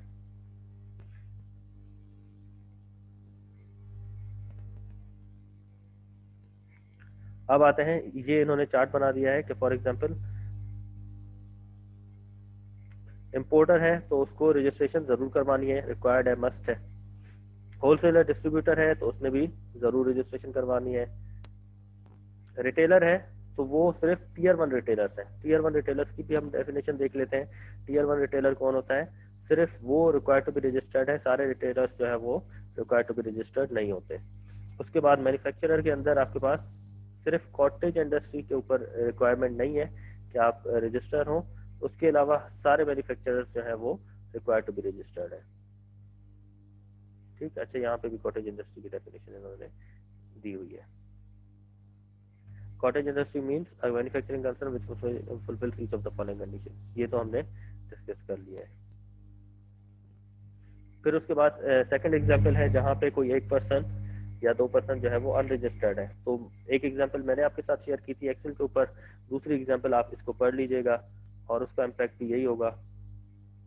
यहाँ पे मैन्युफैक्चरर जो है वो अनरजिस्टर्ड है और रिटेलर भी इन्होंने अनरजिस्टर्ड किया हुआ है।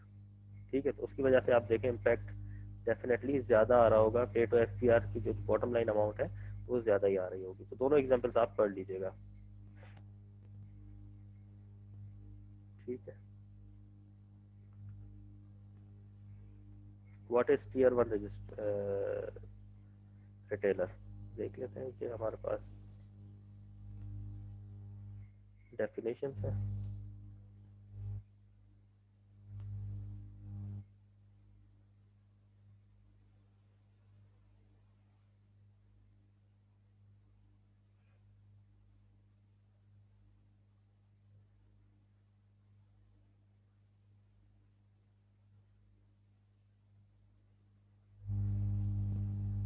टीयर 1 रिटेलर डेफिनेशन नजर आ रही है आपको?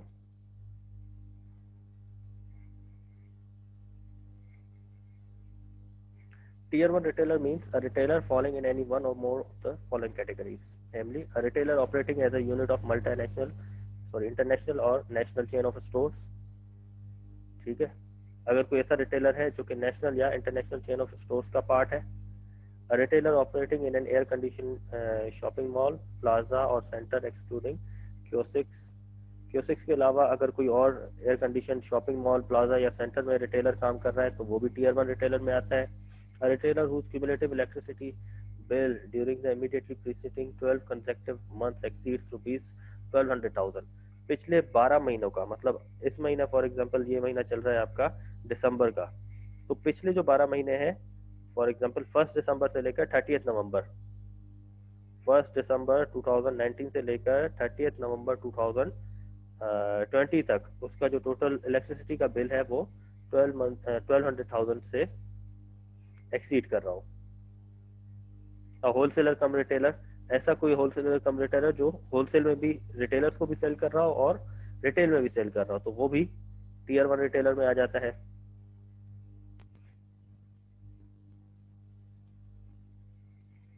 A retailer whose shop measures 1000 square feet in area or more।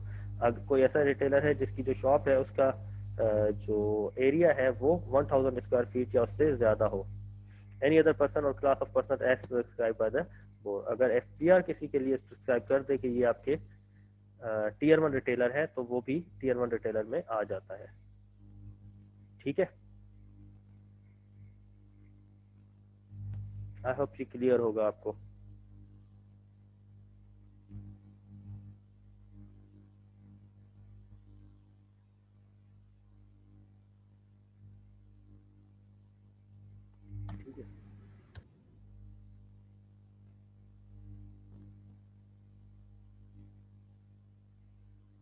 अब आता है zero rated supplies. Section 4 fifth schedule. Fifth schedule के अंदर आपके पास जीरो रेटेड सप्लाईज आती है। उसके अंदर आपके पास मैंने आपको इंट्रोडक्शन दे दिया जीरो रेटेड सप्लाईज क्या होती हैं।